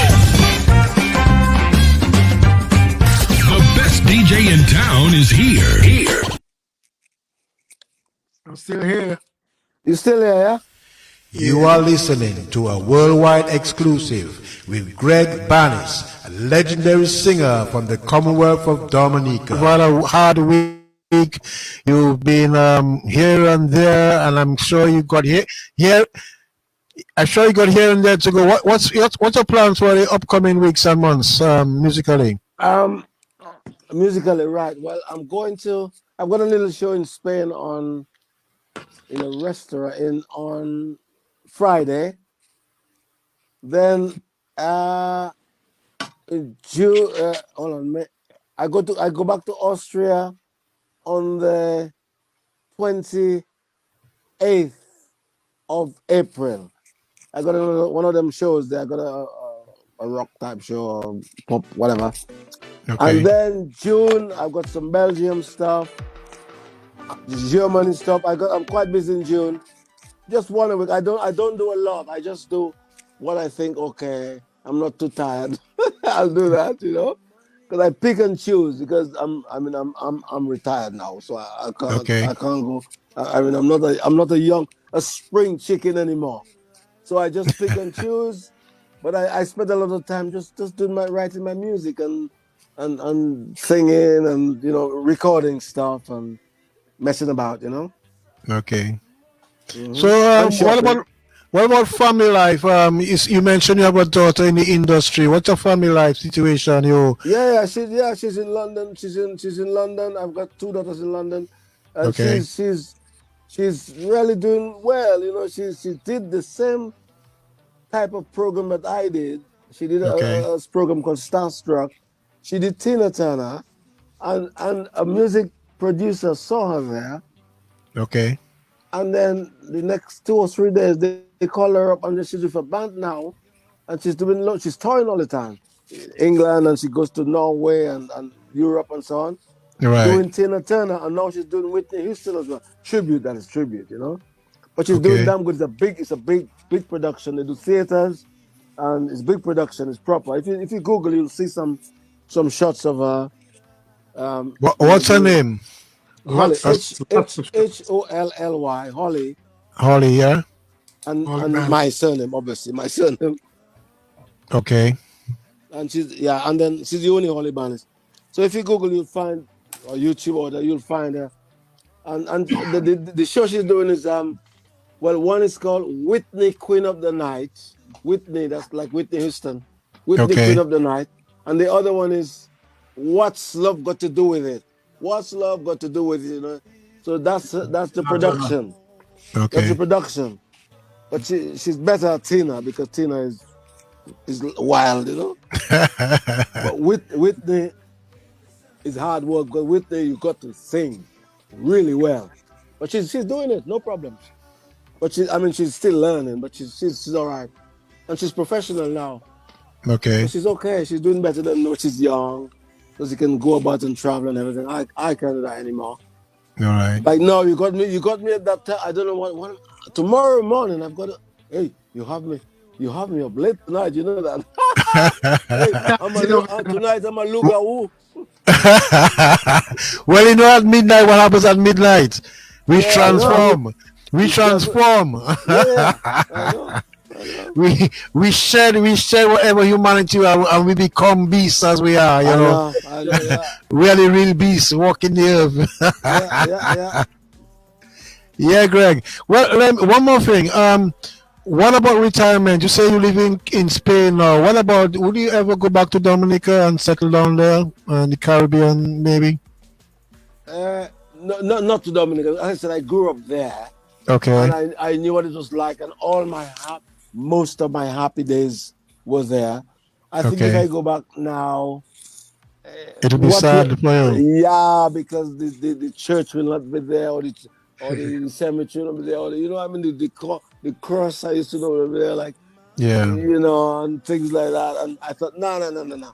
I'll look at it on YouTube and so on. It's in my heart. It's still there. It's still there. But no, but I'll visit because the house is still there. I mean, Juliet, my sister lives in the house, so I can go down whenever I want to. No problem. Okay. But another thing, the international airport, that is a problem because I've been before twice, and then it's always a problem. I have to stop over in Barbados, and the next day, and my clothes doesn't. The first time I went, I didn't get my clothes. Okay. You know, because the plane, you know, next I said, oh no, I can't go with that. I can't go with that. And so if I decide to go for, let's say, a week, I only get 3 days. So I got 2 days to travel. I thought, no. So when the international airport is built, I can get on a plane, just get on a plane in Spain. You reach any time on night or day and move more conveniently. That's it. But now I have to stop in Barbados. Like when Earl took us down there, we had to stop in a hotel in Barbados and then travel next day and come. Oh, drama. But it's all right. But we'll get an airport one day. We'll get an airport, I think, one day. I think they said they're building one. That's true. Yeah. There's talk of one being built. But I see a lot of red earth being turned over in Wesley up there. Real red dirty. Red clay, man. Real red clay. It might be gold in there. You never know what's under there. Yeah. But the thing is, they've been talking about that for a long time now. But I think it will happen. It will happen. Yeah. Yeah, and then I'll just get on a plane, and bloody hell, next day I'm in Dominica. Yeah. Yeah. But I don't think I can live there now.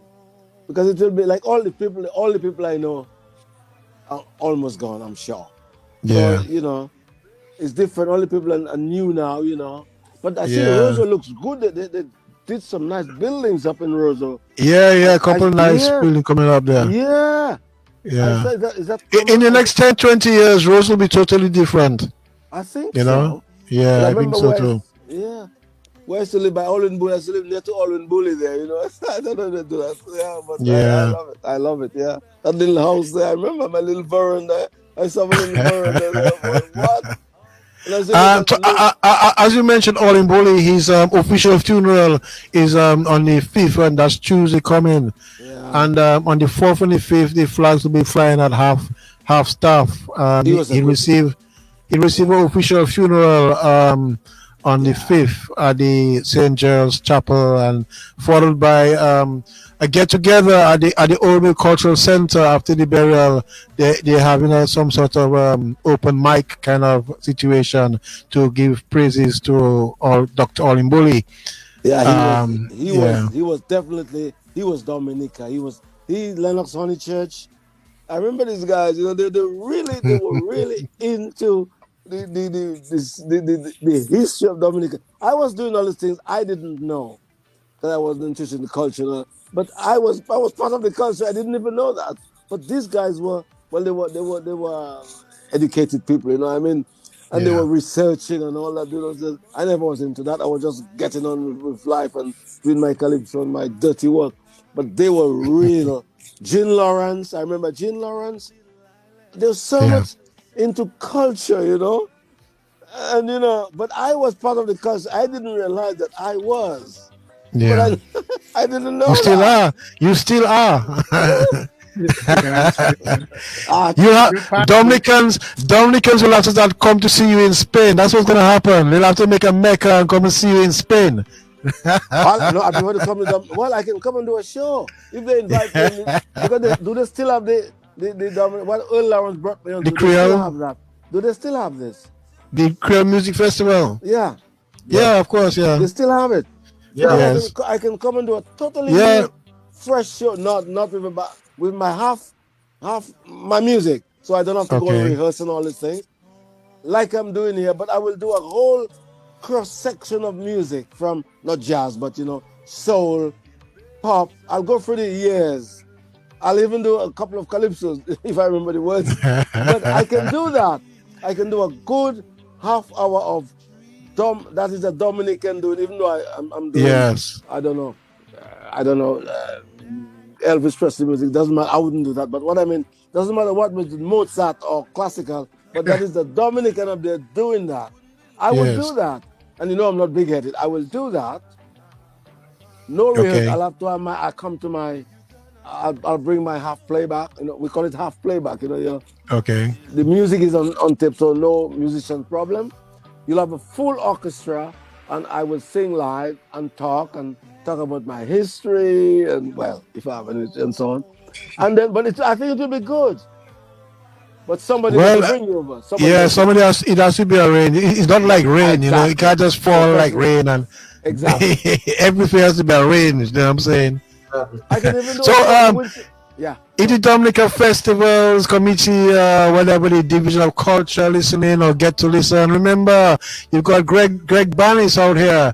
He wants to play in Dominica. He wants to get involved. So let's take advantage of that. I do some Mali. I'll go for the year. There's some Mali, some hot chocolate, some Jimmy Clip. All the people I'm with, John Holtz and all that. Because I do themselves. That's what I do now.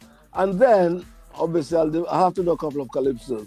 But the thing is, they will see me on stage anyway, so it will be calypso. Because my movements are still calypso. I still do the same old movements. When I do in my European things, I still do the same old movements. It's the same old breaker.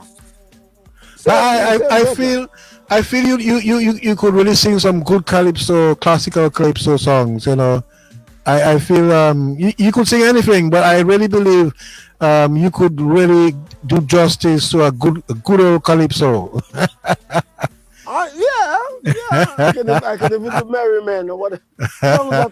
There was a guy I used to like. You remember Jackie Opel? I used to love that guy. That's a Barbadian guy. Yeah. He used to come to Dominica. Yeah. Jackie Opel. Jackie. He was in Jamaica. Jackie, he died, didn't he? Yes, he died. Yeah. Who didn't die? Who tell me who didn't die? Jackie Opel. I remember Jackie Opel. I know. Yeah. Jackie Opel. Yeah, and I learned all my craft from these guys because I remember he used to do something on stage, a slide, or he used to do something, and I thought, I'll pick that. I'll pick it up. He used to slide, or he used to do something like that. He used to do something either with the mic stand or something, or the way he moved in one song. But he was great. Great. Okay, Greg, I want to thank you for taking some time off on your busy schedule, dropping in on the podcast, sharing some love, some wisdom. I want to thank also Wenceslas and my brother. If you'd like to give us some final round of comments, and I'll leave the last word for our guest here, the legendary Greg Bannis. I'll go to you first, Slash. Some final comments for us. Oh yeah, I enjoyed the time spent with my brother and Earl and you. And next time, what you have to do is get it out there. I don't know. I think I shared it with my friends that I was going to be on. Okay. But you were saying that you didn't get so many listeners or something like that.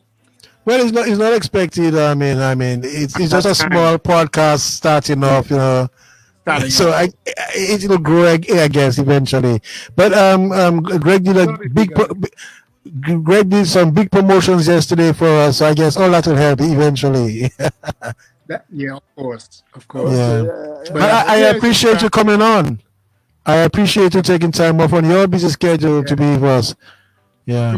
What about you, Mr. Sensay? Thank you for allowing us to play one or two of the Gaylords tracks, and your input here tonight and this morning has been great. I'm sure Greg appreciated seeing you again. Oh yeah, I like that. He's my mate. I've always liked it. I watch his things on Facebook, and I always give him a like. He's great. Okay. Well, this was a wonderful opportunity for me to join your podcast. I mean, I know this is a start. It takes a little while to get recognized, because that's how this business is. Gradually, people pick it up, and I know very well that in the near future you'll get a lot more listeners. Because some people here that thing was on for the first day or two or so. I know you will get more listeners through your program. I'm sure you'll get a lot more. Okay, I think this was a good show tonight. Thank you very much for inviting me to be part of it. Okay, and as I said, your certificates will be in your messenger box sooner or later. Yeah, that's what that's part of our culture here on this podcast. We'd like to treat our guests good. So we have a certificate getting ready for you, and that you can remember the time you spent with us April 3rd, 2023, on this worldwide exclusive with the legendary Greg Bannis, former Calypso King, former Gaylords lead vocalist, and former lead vocalist for the Hot Chocolate. All right. So, Mr. Bannis, the final word is yours. We're going to end with Islands in the Sun. And I'm giving you as much as you like within 10 minutes to round this up for us. I don't know if you have some message for your family or young artists, anybody you want to touch, anybody you want to shout out for any reason at all, recent acquaintance, whatever it is. Let us hear from you. Okay, anyway, thank you, Slash, and Mr. Sensay, Lauren, Earl, I'll never forget you, Earl. In that dressing room, I think you poured me a drink, a rum and coke or something. I don't know, but I can see you in that dressing room when you invited us. Anyway, of course. I can see you. I never forgot you. I have it in my head. NC. You had a nice jacket. You had a nice jacket on. I remember that. Right. I remember that. I thought, hold on. Calvin Richards and NC came and they joined us, man. I remember that. Yeah. And Slash, thank you and say hello to your family. And then. Yes, and I want to thank DJ. I don't know DJ. I don't know if he'll be listening, but Dennis, for getting me that far. and I wish you the best of luck. You, Mr. Albert Williams. I call you Albie. Yeah. You start something, and everything starts. You got to plant a seed so it grows. Right. If you don't plant a seed, you'll not have a weed. So, exactly. You plant a seed and it will grow, and eventually you'll get lots of, because podcasts you got to save that. You save it and it saves automatically on Facebook. And I really enjoyed it tonight. I mean, today is it today? Oh my God, it's 10. It's Monday. Yeah, it's Monday. That's Monday already. Monday. This is how we start our week. Yeah. We transfer sense. Oh God. So anyway. And we thank you all again, and thank you, Slash. You're welcome. And say hello to the family and so on. And I'm sitting in my little old Rasta studio. You see, I've got the Rasta colors. Everywhere I got my Rasta colors. I don't know why. Because it's Africa, isn't it? Ethiopia. So, Ras Albert Williams. Listen, I will see you sometime again. We'll keep in touch. And Sensay, we'll talk about these recording things and all this. CDs, not CDs, but just maybe try to promote one song and see what happens. You never know. In the Caribbean or whatever, Okay. Okay. Well, thank you much, Gregs. If that's it, it just remains for me to close up the show. Invite listeners to tune in next Saturday midnight, back to his usual time, and we'll see what happens from there.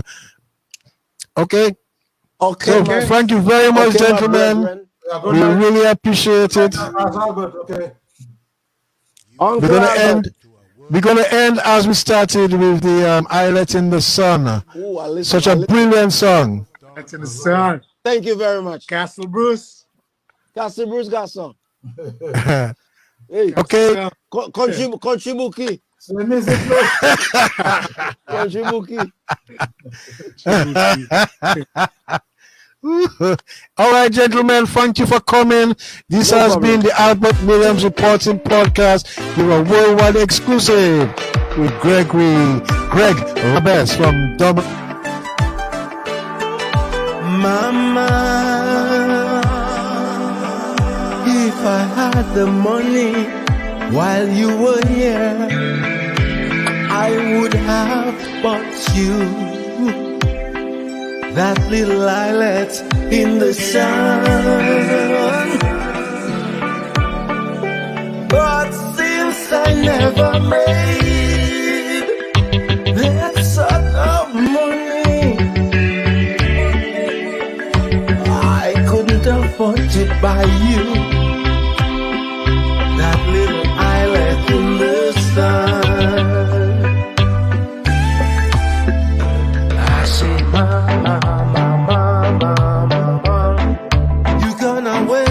soon, much too soon.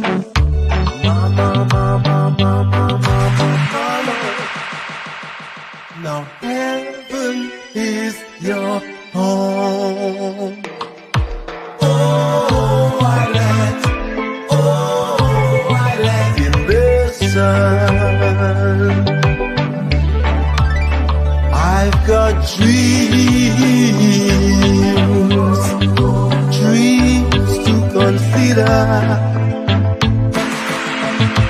and I always thought that I was. You are listening to a worldwide exclusive with Greg Bannis, legendary singer from the Commonwealth of Dominica. You're gonna wait till soon, much too soon. You are listening to a worldwide exclusive with Greg Bannis, legendary singer from the Commonwealth of Dominica.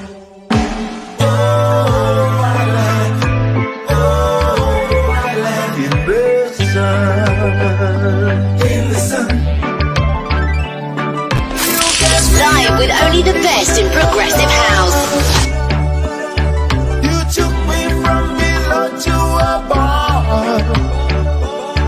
You gave me your hand and your heart. Now you are gone, no coming back.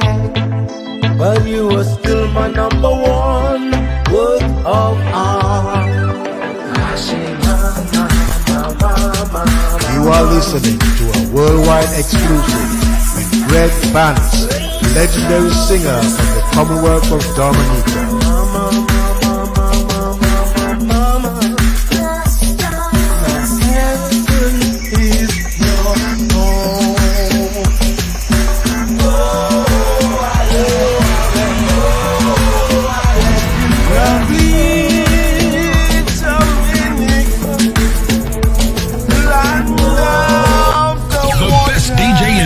Is here. He's revolutionary. Remarkable. Everywhere you go. Yeah. Lovely Dominica, land where the people smile. Won't you come and stay a while in beautiful Dominica?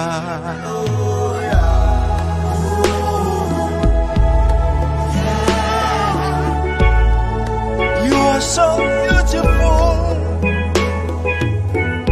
lovely Dominica, land of my father.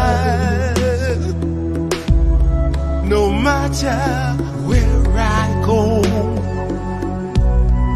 I will remember you. Yes, I will.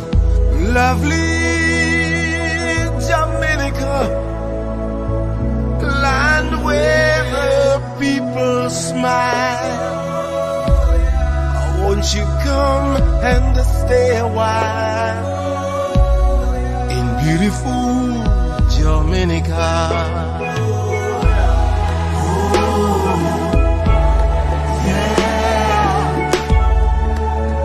So beautiful sceneries, you got the best of it here. No other isle to compare with this one. Gay palms, see how they sway in the breeze, and lovely flowers and trees smile in the sun. Young girls all gaily dressed, Mama and Papa and Sunday best. We all sing inviting you. Fini a pays nous. You gotta come home now to Dominica. The best DJ in town is here. He's revolutionary. Remarkable.